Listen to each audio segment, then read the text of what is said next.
ಪ್ರಿಯ ಸ್ಪರ್ಧಾ ಮಿತ್ರರೆಲ್ಲರಿಗೂ ಸ್ಪರ್ಧಾ zone YouTube ಚಾನಲ್ಗೆ ಸ್ವಾಗತ ಸುಸ್ವಾಗತ. ನಾನು ನಿಮ್ಮ ಪ್ರೀತಿಯ ಗಣೇಶ್ ಸರ್, ವಿಜ್ಞಾನದ ಉಪನ್ಯಾಸಕರು. ಎಲ್ಲರಿಗೂ ಡೇ 4 ಆಫ್ 45 ಡೇಸ್ ಸೈನ್ಸ್ ಚಾನಲ್ಗೆ ಸ್ವಾಗತ ಸುಸ್ವಾಗತ. ಇಂದಿನ ಟಾಪಿಕ್ ಬಂದ್ಬಿಟ್ಟು ಶಬ್ದ. ನಿನ್ನೆ ಸಂಜೆ ಅಥವಾ ಇವತ್ತು ಬೆಳಿಗ್ಗೆ ಏನೋ ಹಾಕಿದ್ದೆ ಅನ್ಸುತ್ತೆ ಗ್ರೂಪ್ ಅಲ್ಲಿ ಮೆಸೇಜ್, ಶಬ್ದ ಪಾಠವನ್ನ ಚೆನ್ನಾಗಿ ಓದ್ಕೊಳ್ಳಿ. ನಾನು ಅದ್ರ ಬಗ್ಗೆ MCQs ಅನ್ನ ತಗೊಬಂದು ಡಿಸ್ಕಸ್ ಮಾಡ್ತೀನಿ ಅಂತ ಹೇಳಿದ್ದೆ.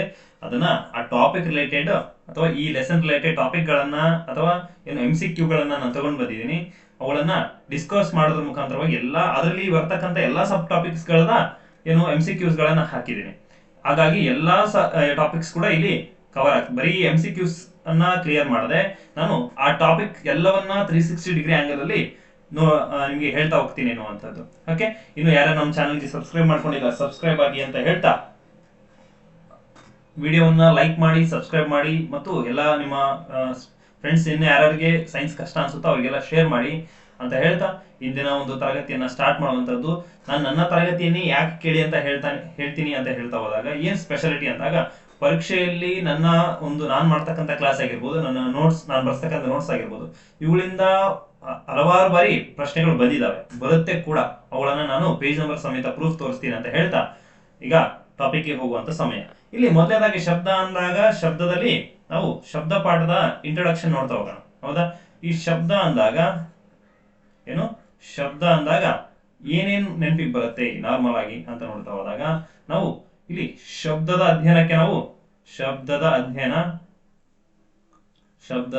ಅಧ್ಯಯನಕ್ಕೆ ನಾವೇನಂತ ಕರಿತಾ ಹೋಗ್ತೀವಿ, ಅಕೌಸ್ಟಿಕ್ಸ್ ಅಂತ ಕರಿತಾ ಹೋಗ್ತೀವಿ. ಅಕೌಸ್ಟಿಕ್ಸ್, ಹೌದಾ, ಈ ಅಕೌಸ್ಟಿಕ್ಸ್. ಹೌದಾ, ಹಾಗಾದ್ರೆ ಇಲ್ಲಿ ಶಬ್ದ ಏನು, ಶಬ್ದ ಒಂದು ಶಕ್ತಿಯ ರೂಪ. ಹೌದಾ, ಶಬ್ದ ಒಂದು ಶಕ್ತಿಯ ರೂಪ. ಹೌದಾ, ನೆಕ್ಸ್ಟ್ ಶಬ್ದ ಹೇಗೆ ಉಂಟಾಗತ್ತೆ, ವಸ್ತುಗಳ ಕಂಪನದಿಂದ ಉಂಟಾಗತ್ತೆ. ವಸ್ತುಗಳ ಕಂಪನದಿಂದ ಶಬ್ದ ಉಂಟಾಗುತ್ತೆ. ಓಕೆ, ನೆಕ್ಸ್ಟ್ ಇಲ್ಲಿ ವೈಬ್ರೇಟಿಂಗ್ ಆಫ್ ಮೆಟೀರಿಯಲ್ಸ್ ಅಂತ ಕರಿತಾ ಹೋಗ್ತೀವಿ. Vibrating of materials, due to vibrating of materials sound will be produced ಅಂತ ಹೇಳ್ತಾ ಹೋಗ್ತೀವಿ. ಹೌದಾ, ಇಲ್ಲಿ study of sound is called acoustics ಅಂತ ಕರಿತಾ ಹೋಗ್ತೀವಿ. ಹಲವಾರು ವಿದ್ಯಾರ್ಥಿಗಳು ನಿನ್ನೆ ಮೆಸೇಜ್ ಹಾಕಿದ್ರಿ, ಹೌದಾ, ಕಮೆಂಟ್ ಹಾಕಿದ್ರಿ, ಸರ್ ಇಂಗ್ಲಿಷ್ ಅಲ್ಲಿ ಟೀಚ್ ಮಾಡಿ ಅಂತ. ಓಕೆ, ಆದಷ್ಟು ಟ್ರೈ ಮಾಡ್ತಾ ಹೋಗ್ತೀನಿ. ಹೌದಾ, ನೆಕ್ಸ್ಟ್ ಇಲ್ಲಿ ವಸ್ತುಗಳ ಕಂಪನದಿಂದ ಶಬ್ದ ಉಂಟಾಗುತ್ತೆ. ಹೌದಾ, ನೆಕ್ಸ್ಟ್ ಇಲ್ಲಿ ಶಬ್ದದ SI ಮಾನ ಯಾವುದು ಅಂತ ಕೇಳಿದಾಗ ಡೆಸಿಬಲ್ ಅಥವಾ DB ಅಂತ ಹೇಳ್ತಾ ಹೋಗ್ತೀವಿ, ಅಥವಾ ಡೆಸಿಬಲ್ ಅಂತಾನು ಹೇಳ್ತಾ ಹೋಗ್ತೀವಿ. ಹೌದಾ, ಹಾಗಾದ್ರೆ 80 ಡೆಸಿಬಲ್ಗಿಂತ ಹೆಚ್ಚು ಶಬ್ದ ಏನಾಗುತ್ತೆ, ಕಿವಿಗೆ ಹಾನಿಕಾರಕ ಅಂತ ಹೇಳ್ತಾ ಹೋಗ್ತೀವಿ.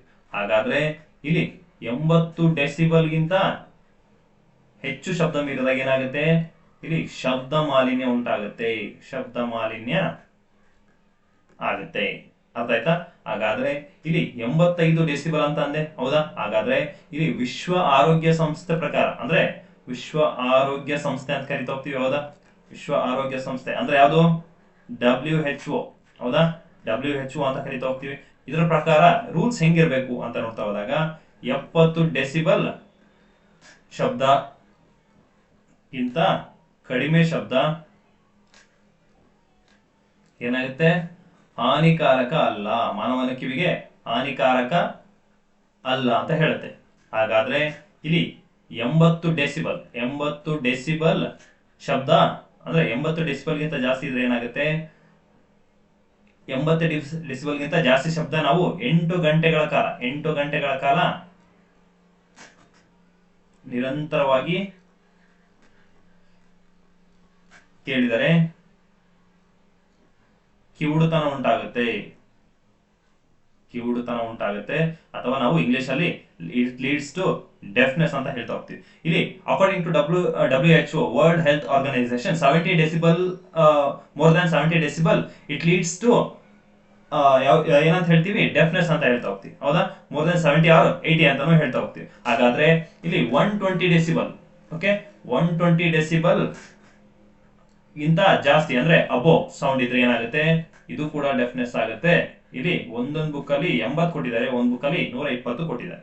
ಅಂದ್ರೆ ಇಲ್ಲಿ 80 ಆದ್ರೆ ಸ್ವಲ್ಪ ಪರವಾಗಿಲ್ಲ, ಆದ್ರೆ 120 ಡೆಸಿಬಲ್ಗಿಂತ ಜಾಸ್ತಿ ಶಬ್ದ ಏನಾದ್ರು ನಾವು ಕೇಳಿಸ್ಕೊಂಡಿವಿ ಅಂತಂದ್ರೆ ಅದು ನಮ್ಮ ಕಿವಿಗೆ ಹಾನಿಕಾರಕ ಅಂತ ಅರ್ಥ. ಅರ್ಥ ಆಯ್ತಾ? ಹಾಗಾದ್ರೆ ಇನ್ನು ನೀರಿನ ಕೆಳಗೆ ಶಬ್ದವನ್ನು ಹೇಳಿದಕ್ಕೆ, ನೀರಿನ ಕೆಳಗೆ ಶಬ್ದ ಅಳೆಯಲು ನಾವು ಯಾವ್ದನ್ನ ಬಳಸ್ತಾ ಹೋಗ್ತೀವಿ? ಆಡಿಯೋ ಮೀಟರ್ ಅನ್ನು ಬಳಸ್ತಾ ಹೋಗ್ತೀವಿ. ಸರಿ, ಯಾವುದು? ಹೈಡ್ರೋಫೋನ್ ಅನ್ನ ಬಳಸ್ತಾ ಹೋಗ್ತೀವಿ. ಹಾಗಾದ್ರೆ ಶಬ್ದದ ತೀವ್ರತೆ ಅಂದಾಗ ತೀವ್ರತೆ ಅಳೆಯೋದಕ್ಕೆ ನಾವು ಆಡಿಯೋ ಮೀಟರ್ ನ ಬಳಸ್ತೀವಿ. Audio meter. ಅರ್ಥ ಆಯ್ತಾ? ಹಾಗಾದ್ರೆ ಇಲ್ಲಿ ಶಬ್ದದ ತೀವ್ರತೆ ಅಂದಾಗ ಯಾವುದು? Audio meter. ಹೌದಾ? The measuring of sound, how much it's frequency ಅಂತ ಹೇಳ್ತಾ ಹೋಗ್ತೀವಿ. ಆ ಒಂದು ಫ್ರೀಕ್ವೆನ್ಸಿ ಎಷ್ಟಿದೆ ಅಂತ ಹೇಳಿ ಚೆಕ್ ಮಾಡೋದಕ್ಕೆ ನಾವು ಆಡಿಯೋ ಮೀಟರ್ ನ ಯೂಸ್ ಮಾಡ್ತಾ ಹೋಗ್ತೀವಿ. ಇನ್ನು ಅಂಡರ್ ವಾಟರ್ ಕಮ್ಯುನಿಕೇಶನ್ ಅಂತ ಹೇಳ್ತಾ ಹೋಗ್ತೀವಿ. ಆ ಅಂಡರ್ ವಾಟರ್ ಕಮ್ಯುನಿಕೇಶನ್ ಗೆ ನಾವು ಹೈಡ್ರೋಫೋನ್ ಅನ್ನು ಬಳಸ್ತಾ ಹೋಗ್ತೀವಿ. ವಿ ಯೂಸ್ ಹೈಡ್ರೋಫೋನ್ ಅಂತ ಹೇಳ್ತಾ ಹೋಗ್ತೀವಿ. ಹಾಗಾದ್ರೆ ಇನ್ನೊಂದು ಬರುತ್ತೆ ಮೈಕ್ರೋಫೋನ್ ಅಂತ ಬರುತ್ತೆ. ಇದು ಎಲ್ಲಿ ಯೂಸ್ ಮಾಡ್ತೀವಿ? ಇದು ಶಬ್ದಕ್ಕೆ ಒಂದು ರಿಲೇಟೆಡ್ ಆಗಿರ್ತಕ್ಕಂಥ ಮಷಿನ್. ಹೌದಾ? ಈ ಮೈಕ್ರೋಫೋನ್ ಏನ್ ಸರ್ ಹಂಗಂತಂದ್ರೆ ಅಂತ ಕೇಳ್ತಾ ಹೋದಾಗ, ಮೈಕ್ರೋಫೋನ್ ಅಂದ್ರೆ which converts sound energy into mechanical waves ಅಂತ ಹೇಳ್ತಾ ಹೋಗ್ತೀವಿ. ಮೆಕ್ಯಾನಿಕಲ್ ವೇವ್ಸ್ ಅಂತ ಹೇಳ್ತಾ ಹೋಗ್ತೀವಿ. ಹಾಗಾದ್ರೆ ಇಲ್ಲಿ ಶಬ್ದ ಶಕ್ತಿಯನ್ನ ವಿದ್ಯುತ್ ಸಂಕೇತಗಳನ್ನಾಗಿ ಪರಿವರ್ತಿಸುವ ಸಾಧನ. ವಿದ್ಯುತ್ ಸಂಕೇತಗಳನ್ನಾಗಿ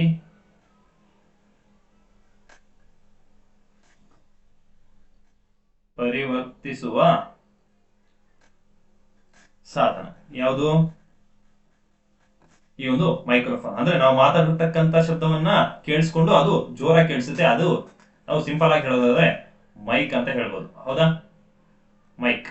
ಹೌದಾ? ಅದು ನಾವು ಮಾತಾಡಿರ್ತಕ್ಕಂಥ ಶಬ್ದವನ್ನ ಕೇಳಿಸ್ಕೊಂಡು ಸ್ವಲ್ಪ ಜೋರಾಗಿ ಸ್ಪೀಕರ್ ಮುಖಾಂತರ ಜೋರಾಗಿ ಹೇಳುತ್ತೆ. ಅದನ್ನೇ ನಾವು ಮೈಕ್ರೋಫೋನ್ ಅಂತ ಹೇಳ್ತಾ ಹೋಗ್ತೀವಿ. ಇದನ್ನ ಎಲ್ಲಿ ಬಳಸ್ತಾರೆ ಅಂತ ಕೇಳಿದಾಗ, ಯಾವ ವ್ಯಕ್ತಿಗಳಿಗೆ ಕಿವಿ ಕೇಳಿಸೋದಿಲ್ವೋ ಕಿವಿ ಹತ್ರ ಒಂದು ಮಷಿನ್ ಇಟ್ಕೊಂಡಿರ್ತಾರೆ. ಅದನ್ನು ನಾವು ಶ್ರವಣ ಯಂತ್ರ ಅಂತ ಕರಿತೀವಿ. ಆ ಒಂದು ಶ್ರವಣ ಯಂತ್ರ ಕೆಲಸ ಮಾಡುವಂತದ್ದು ಇದೇ ಮೈಕ್ರೋಫೋನ್ ಮೇಲೆ. ಅರ್ಥ ಆಯ್ತಾ? ಹಾಗಾದ್ರೆ ಇಲ್ಲಿ ಶಬ್ದ ಅಂದಾಗ ನಾವು ಶಬ್ದ ಒಂದು ಯಾಂತ್ರಿಕ ತರಂಗ ಅಂತ ಕರಿತಾ ಹೋಗ್ತೀವಿ ಮತ್ತು ನೀಳ ತರಂಗ ಅಂತಾನು ಕರಿತಾ ಹೋಗ್ತೀವಿ. ಶಬ್ದ ಒಂದು ಯಾಂತ್ರಿಕ ತರಂಗ ಮತ್ತು ನೀಳ ತರಂಗ ಅಂತಾನು ಕರಿತಾ ಹೋಗ್ತೀವಿ. ಹಾಗಾದ್ರೆ ಶಬ್ದ ಪ್ರಸಾರಕ್ಕೆ ಮಾಧ್ಯಮನೂ ಬೇಕು. ಇಲ್ಲಿ ಮುಂದೆ ಪ್ರಶ್ನೆ ಬರುತ್ತೆ, ಅದನ್ನು ಹೇಳ್ತಾ ಹೋಗ್ತೀವಿ. ಹಾಗಾದ್ರೆ ಶಬ್ದದ ವೇಗವನ್ನ ನೋಡ್ತಾ ಹೋಗೋಣ. ಶಬ್ದದ ವೇಗ ಯಾವ್ದ್ರಲ್ಲಿ ಎಷ್ಟಿದೆ ಅಂತ ನೋಡ್ತಾ ಹೋದಾಗ, ಇಲ್ಲಿ ಗಾಳಿಯಲ್ಲಿ ಶಬ್ದದ ವೇಗ ಎಷ್ಟು? 331 ಮೀಟರ್ ಪರ್ ಸೆಕೆಂಡ್ ಅಂತ ಹೇಳ್ತಾ ಹೋಗ್ತೀವಿ ಅಕಾರ್ಡಿಂಗ್ ಟು NCERT. ಆದ್ರೆ ವೆಬ್ಸೈಟ್ ಅಲ್ಲಿ ಏನ್ ಕೊಟ್ಟಿದ್ದಾರೆ? 346 ಮೀಟರ್ ಪರ್ ಸೆಕೆಂಡ್. ನಾವು ಫಸ್ಟ್ ಪ್ರಿಫರೆನ್ಸ್ ಯಾವ್ದು ಕೊಡ್ಬೇಕು? 331 ಕೊಡ್ಬೇಕು. ಅದು ಬಂದಿಲ್ಲ ಅಂದಾಗ ಮಾತ್ರ 346 ಹೋಗ್ಬೇಕು. ಎರಡನೇದಾಗಿ ನೀರಿನಲ್ಲಿ ಶಬ್ದದ ವೇಗ ಅಂತ ಕೇಳ್ತಾ ಹೋದಾಗ, ನೀರಿನಲ್ಲಿ 1531 ಮೀಟರ್ ಪರ್ ಸೆಕೆಂಡ್ ಇದೆ ಅಕಾರ್ಡಿಂಗ್ ಟು NCERT. ಹೌದಾ? ನೆಕ್ಸ್ಟ್ ಇಲ್ಲಿ ಘನ ವಸ್ತುಗಳಲ್ಲಿ ಎಷ್ಟಿದೆ? ಘನ ವಸ್ತುಗಳಲ್ಲಿ 5000 ಮೀಟರ್ ಪರ್ ಸೆಕೆಂಡ್. ಹೌದಾ? ನೆಕ್ಸ್ಟ್ ಅಲ್ಯೂಮಿನಿಯಂ ಅಂತ ಹೇಳ್ತಾ ಹೋದಾಗ, ಇಲ್ಲಿ ಅಲ್ಯೂಮಿನಿಯಂ ಅಂದಾಗ ನಾವು 6420 ಮೀಟರ್ ಪರ್ ಸೆಕೆಂಡ್ ಅಂತ ಹೇಳ್ತಾ ಹೋಗ್ತೀವಿ. ಯಾವ್ದ್ರಲ್ಲಿ ಇಷ್ಟು ಶಬ್ದವು ಯಾವ್ಯಾವ್ದ್ರಲ್ಲಿ ಚಲಿಸುತ್ತೆ ಅಂತ, ಯಾವ್ದ್ರಲ್ಲಿ ಅಧಿಕವಾಗಿರುತ್ತೆ, ಯಾವ್ದ್ರಲ್ಲಿ ಕನಿಷ್ಠ ಆಗಿರುತ್ತೆ ಅಂತ. ಇಲ್ಲಿ ಯಾವ್ದ್ರಲ್ಲಿ ಅಧಿಕವಾಗಿ ಶಬ್ದದ ವೇಗ ಅಂದಾಗ ಘನಗಳಲ್ಲಿ ಅಧಿಕವಾಗಿರುತ್ತೆ. ಓಕೆ, ಇಲ್ಲಿ ಘನದಿಂದ ಅನಿಲ ಕಡೆ ಹೋದಂತೆ ಶಬ್ದದ ಆವೃತ್ತಿ ಏನಾಗುತ್ತೆ? ಶಬ್ದದ ಜವ ಕಡಿಮೆ ಆಗುತ್ತೆ. ಅನಿಲದಿಂದ ಘನ ಕಡೆ ಹೋದಂತೆ ಶಬ್ದದ ಜವ ಅಥವಾ ಶಬ್ದದ ವೇಗ ಜಾಸ್ತಿ ಆಗುತ್ತೆ. ಅರ್ಥ ಆಯ್ತಾ? ಹಾಗಾದ್ರೆ ಇಷ್ಟು ಇಂಟ್ರೊಡಕ್ಷನ್ ಬಗ್ಗೆ ಮಾಹಿತಿ. ನಿಮ್ಗೆ ಇಲ್ಲಿ MCQs ನೆಕ್ಸ್ಟ್ ಸ್ಲೈಡ್ ಅಲ್ಲಿ MCQs ಬರುತ್ತೆ. ಅವುಗಳನ್ನ ಸಾಲ್ವ್ ಮಾಡೋದ್ರ ಮುಖಾಂತರವಾಗಿ ನಿಮ್ಗೆ ಒಂದು ಕಾನ್ಫಿಡೆಂಟ್ ಬರೋ ತರ ನಾನು ಮಾಡ್ತಾ ಹೋಗ್ತೀನಿ. ಅರ್ಥ ಆಯ್ತಾ? ನೆಕ್ಸ್ಟ್ ಇಲ್ಲಿ ಮೊದಲನೇ ಪ್ರಶ್ನೆ ಕಾಣ್ತಾ ಇದೆ. ಪರಿಸರದ ಇಲ್ಲಿ KEA ಅಥವಾ ಮತ್ತು KPSC ನಡೆಸತಕ್ಕಂಥ ಎಲ್ಲಾ ಪರೀಕ್ಷೆಗಳಿಗೆ ಉಪಯೋಗವಾಗುವಂತೆ ನಾನು ಪ್ರಶ್ನೆಗಳನ್ನ ಹಿಂದೆ ಕೇಳಿರ್ತಕ್ಕಂಥ ಪ್ರಶ್ನೆಗಳನ್ನ ತಗೊಂಡ್ಬಂದಿದೆ. ಆ ಪ್ರಶ್ನೆಗಳನ್ನ ಹಾಕೊಂಡು ನಾನು ಇಡೀ ಆ ಒಂದು ಟಾಪಿಕ್ ಅನ್ನ 360 ಡಿಗ್ರಿ ಆಂಗಲ್ ಅಲ್ಲಿ ಹೇಳ್ತಾ ಹೋಗ್ತೀನಿ. ನೋಟ್ ಡೌನ್ ಮಾಡ್ಕೊಳ್ಳಿ ಅನ್ನುವಂಥದ್ದು. ಹೌದಾ? ಹಾಗಾದ್ರೆ ಮೊದಲನೇದಾಗಿ ಪರಿಸರದ ಸಮಸ್ಯೆಗಳಿಗೆ ಅನ್ವಯಿಸಿ ಸಿಪಿಸಿಬಿಯ ವಿಸ್ತೃತ ರೂಪವನ್ನ ತಿಳಿಸಿ. ಪರಿಸರದ ಸಮಸ್ಯೆಗಳಿಗೆ ಅನ್ವಯವಾಗುವಂತೆ ಸಿಪಿಸಿಬಿಯ ವಿಸ್ತೃತ ರೂಪವನ್ನ ತಿಳಿಸಿ. ಇಲ್ಲಿ ಪಾಠ ಅಂದಾಗ ಈ ಪ್ರಶ್ನೆಯನ್ನ ಇತ್ತೀಚೆಗೆ ನಡೆದಿರ್ತಕ್ಕಂಥ ಆಗಸ್ಟ್ 2, 2026 ನಡೆದಿರ್ತಕ್ಕಂತಹ ಸಿವಿಲ್ ಪಿಸಿ ಪರೀಕ್ಷೆಯಲ್ಲಿ ಕೇಳಿರ್ತಕ್ಕಂಥ ಪ್ರಶ್ನೆ ಇದೇ ಪ್ರಶ್ನೆ ಬಂದಿತ್ತು. ಅದನ್ನೇ ಇಲ್ಲಿ ಫಸ್ಟ್ ಪ್ರಶ್ನೆ ಆಗ್ತಿದೆ. ಓಕೆ, ಇಲ್ಲಿ ಮೊದಲನೇದಾಗಿ ಸೆಂಟ್ರಲ್ ಪೊಲ್ಯೂಷನ್ ಕಂಟ್ರೋಲ್ ಬೋರ್ಡ್ ಅಂತ ಕರಿತಾ ಹೋಗ್ತೀವಿ. ಇಲ್ಲಿ ಸಿಪಿಸಿಬಿ ಅಂದಾಗ ಇಲ್ಲಿ ಮೊದಲನೇ ಆಪ್ಷನ್ ಇದೆ central pollution certifying board body ಅಂತ ಇದೆ. ಹೌದಾ? Next central pollution control board ಅಂತ ಇದೆ, ನೋಡೋಣ. Next central pollution controlling body ಅಂತ ಇದೆ. ನಾಲ್ಕನೇ option corporate prevention and certifying board ಅಂತ ಇದೆ. ಹಾಗಾದ್ರೆ ಸರಿಯಾದ ಆಪ್ಷನ್ ಯಾವುದು? ಸರಿಯಾದ option central pollution control board ಎನ್ನುವಂತದ್ದು ಸರಿಯಾದ ಆಪ್ಷನ್ ಆಗುತ್ತೆ. ಇದಕ್ಕೆ ಮಾರ್ಕ್ ಮಾಡಬೇಕಾಗಿದೆ. ಹಾಗಾದ್ರೆ ಇದು ಸೆಂಟ್ರಲ್ ಪೊಲ್ಯೂಷನ್ ಕಂಟ್ರೋಲ್ ಬೋರ್ಡ್ ನ ಏನು? ಸೆಂಟ್ರಲ್ ಪೊಲ್ಯೂಷನ್ ಕಂಟ್ರೋಲ್ ಬೋರ್ಡ್ ಅಂತ ಹೇಳ್ತಾ ಹೋಗ್ತೀವಿ. ಹಾಗಾದ್ರೆ ಇದರ ಕೆಲಸ ಏನು? ಕೇಂದ್ರ ಮಾಲಿನ್ಯ ನಿಯಂತ್ರಣ ಮಂಡಳಿ ಅಂತ ಕರಿತೀವಿ ಕನ್ನಡದಲ್ಲಿ. ಕೇಂದ್ರ ಮಾಲಿನ್ಯ ನಿಯಂತ್ರಣ ಮಂಡಳಿ. ಹಾಗಾದ್ರೆ ಇದರ ಕೆಲಸ ಏನು ಅಂತ ಕೇಳ್ತಾ ಹೋದಾಗ ಕೇಂದ್ರ ಮಾಲಿನ್ಯ ನಿಯಂತ್ರಣ ಮಂಡಳಿ ಏನ್ ಹೇಳುತ್ತಪ್ಪ ಅಂದ್ರೆ ಯಾವ ಯಾವ ಪ್ರದೇಶದಲ್ಲಿ ಶಬ್ದ ಎಷ್ಟು ಜಾಸ್ತಿ ಇರಬೇಕು, ಎಷ್ಟು ಕಡಿಮೆ ಇರಬೇಕು ಅಂತ ಹೇಳ್ತಾ ಹೋಗುತ್ತೆ. ಅಕಾರ್ಡಿಂಗ್ ಟು ಸಿಪಿಸಿಬಿಯ ಸಲಹೆಯ ಪ್ರಕಾರ ಎಷ್ಟಿರ್ಬೇಕು? ಒಂದು ಚಾರ್ಟ್ ಹಾಕ್ಸ್ತೀನಿ, ಹಾಕೊಳ್ಳಿ. ಮೊದಲನೇದಾಗಿ ವಸತಿ ಪ್ರದೇಶಗಳಲ್ಲಿ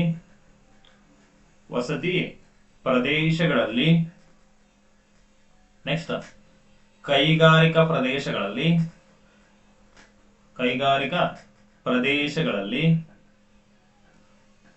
ನೆಕ್ಸ್ಟ್ ವಾಣಿಜ್ಯ ಪ್ರದೇಶಗಳಲ್ಲಿ. ಹೌದಾ? ಎಲ್ಲರೂ ತುಂಬಾ ಚೆನ್ನಾಗಿ ಓದಿದ್ರಿ ಅಂತ ಅನ್ಕೊಂಡಿದ್ದೀನಿ. ಈ ಒಂದು ಪಾಠದಿಂದ 1 ಮಾರ್ಕ್ಸ್ ಫಿಕ್ಸ್ ಬರುತ್ತೆ. ಓಕೆ, ಹಾಗಾಗಿ ಇಲ್ಲಿ ಒಂದು ಚಾರ್ಟ್ ಹಾಕೊಳ್ಳಿ.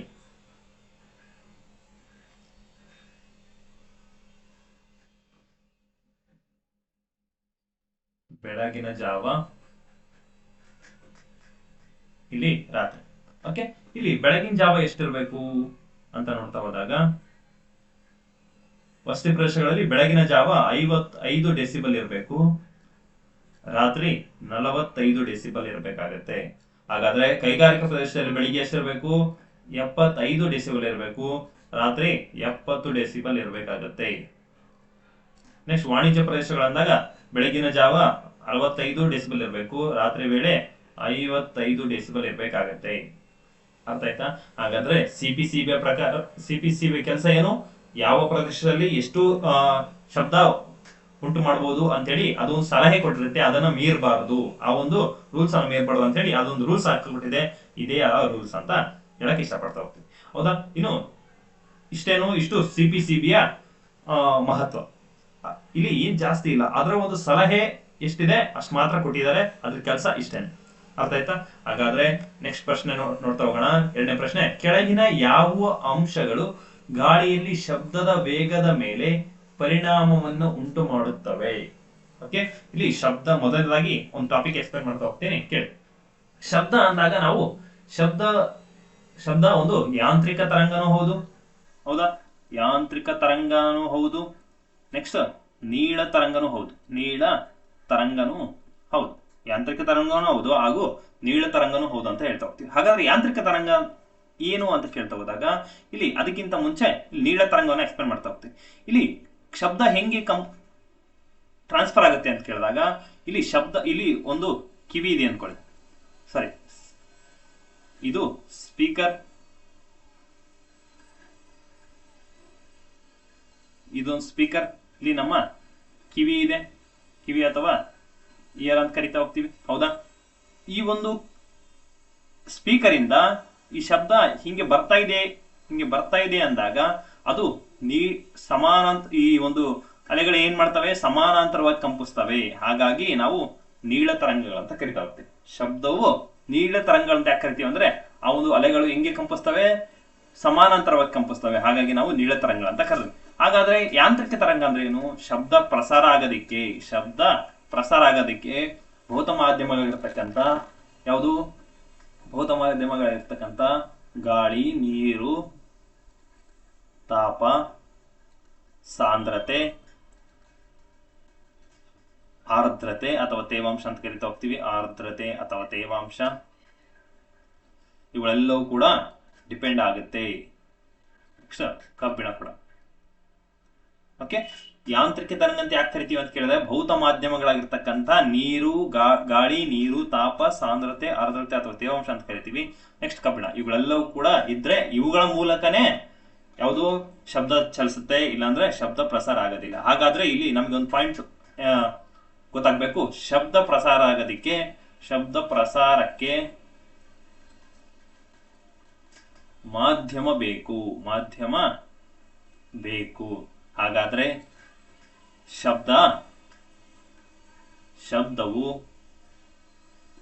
ಶೂನ್ಯದಲ್ಲಿ ಅಂದಾಗ ಏನು? ಶೂನ್ಯದಲ್ಲಿ ಅಂದ್ರೆ ಏನು? ಮಾಧ್ಯಮ ಇಲ್ಲ ಅಂತ ಅರ್ಥ. ಶೂನ್ಯದಲ್ಲಿ ಚಲಿಸುವುದಿಲ್ಲ. ಅರ್ಥ ಆಯ್ತಾ? ಇದನ್ನು ಕೂಡ ಒಂದ್ ಬಾರಿ ಪ್ರಶ್ನೆ ಕೇಳಿದ್ದಾರೆ. ಓಕೆ, ಇಲ್ಲಿ ಹೇಳೋದಾದ್ರೆ ಕೆಳಗಿನಲ್ಲಿ ಯಾವ ಅಂಶವು ಗಾಳಿಯಲ್ಲಿ ಶಬ್ದದ ವೇಗದ ಮೇಲೆ ಪರಿಣಾಮವನ್ನು ಉಂಟು ಮಾಡುತ್ತವೆ? ಓಕೆ ಅಂತ ಕೇಳಿದಾಗ ಯಾವ್ಯಾವ್ದ ಮೇಲೆ ಉಂಟಾಗುತ್ತೆ? ತಾಪ ಅಂದೆ, ಹೌದಾ? ತಾಪ ಇದೆ. ನೆಕ್ಸ್ಟ್ ಒತ್ತಡ ಅಂದೆ, ಒತ್ತಡ ಇದೆಯಾ? ಇಲ್ಲ. ಹಾಗಾದ್ರೆ ತೇವಾಂಶ ಇದೆಯಾ? ಹೌದು, ಇದೆ. ಹಾಗಾದ್ರೆ ಆಪ್ಷನ್ ಎ ಮತ್ತು ಸಿ ಸರಿ. ಇಲ್ಲಿ ಒತ್ತಡ ಅಂದಾಗ ಗಾಳಿ ಮೇಲೆ ಡಿಪೆಂಡ್ ಆಗುತ್ತೆ. ಶಬ್ದದ ವೇಗ ಅಥವಾ ಶಬ್ದ ಪ್ರಸಾರ ಆಗೋದಕ್ಕೆ ಗಾಳಿ ಬೇಕು, ಗಾಳಿ ಮೇಲೆ ಡಿಪೆಂಡ್ ಆಗಿರುತ್ತೆ ಹೊರತು ಗಾಳಿಯ ಒತ್ತಡದ ಮೇಲೆ ಡಿಪೆಂಡ್ ಆಗಿರಲ್ಲ. ಒಂದು ಪಾಯಿಂಟ್ ಬರ್ಕೊಳ್ಳಿ. ಗಾಳಿಯ ಒತ್ತಡದ ಮೇಲೆ ಅವಲಂಬನೆ ಆಗಿರುವುದಿಲ್ಲ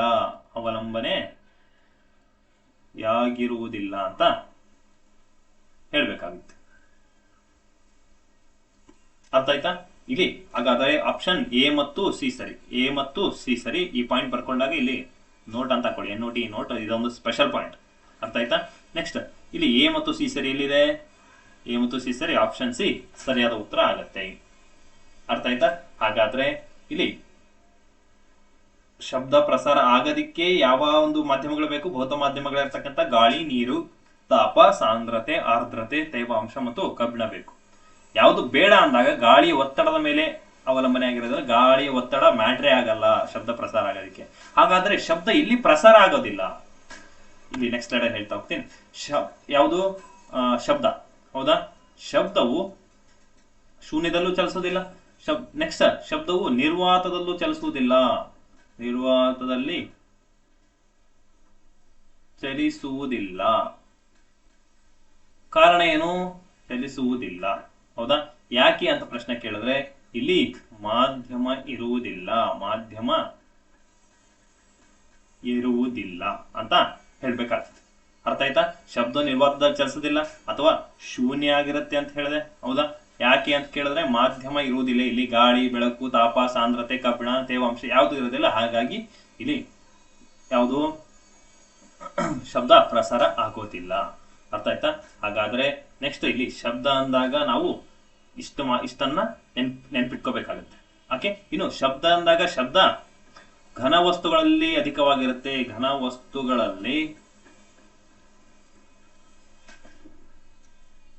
ಅಧಿಕವಾಗಿರುತ್ತದೆ. ಓಕೆ, ಗಟ್ಟಿಯಾದ ವಸ್ತುಗಳು ಅಂದಾಗ ಅವುಗಳಲ್ಲಿ ಅಧಿಕವಾಗಿರುತ್ತೆ.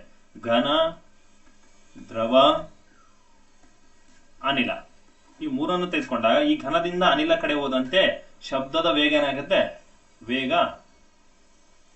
ಶಬ್ದದ ವೇಗ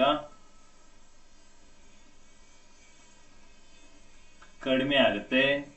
ನೆಕ್ಸ್ಟ್ ಇಲ್ಲಿಂದ ಈ ಕಡೆ ಬಂದ್ರೆ ಹೆಚ್ಚಾಗುತ್ತದೆ. ಅರ್ಥ ಆಯ್ತಾ? ಹಾಗಾದ್ರೆ ಇಷ್ಟು ಈ ಒಂದು ಪ್ರಶ್ನೆಯ ವಿವರಣೆ. ನೆಕ್ಸ್ಟ್ ಶಬ್ದವು ಯಾವ ಮಾಧ್ಯಮದ ಮೂಲಕ ಪ್ರಸಾರವಾಗುತ್ತದೆ? ಈಗ ತಾನೇ ಹೇಳಿದೆ ಯಾವುದ್ರ ಮೇಲೆ ಪ್ರಸಾರ ಆಗುತ್ತೆ ಅಂತ ಹೇಳಿದೆ ನಾನು. ಶಬ್ದ ಅಂದಾಗ ಅದಕ್ಕೆ ಭೌತ ಮಾಧ್ಯಮ ಇರತಕ್ಕಂಥ ಗಾಳಿ ಬೇಕು, ನೀರು ಬೇಕು, ತಾಪ, ಸಾಂದ್ರತೆ, ಆರ್ದ್ರತೆ, ಕಬ್ಬಿಣ ಬೇಕು ಅಂತ ಹೇಳಿದೆ.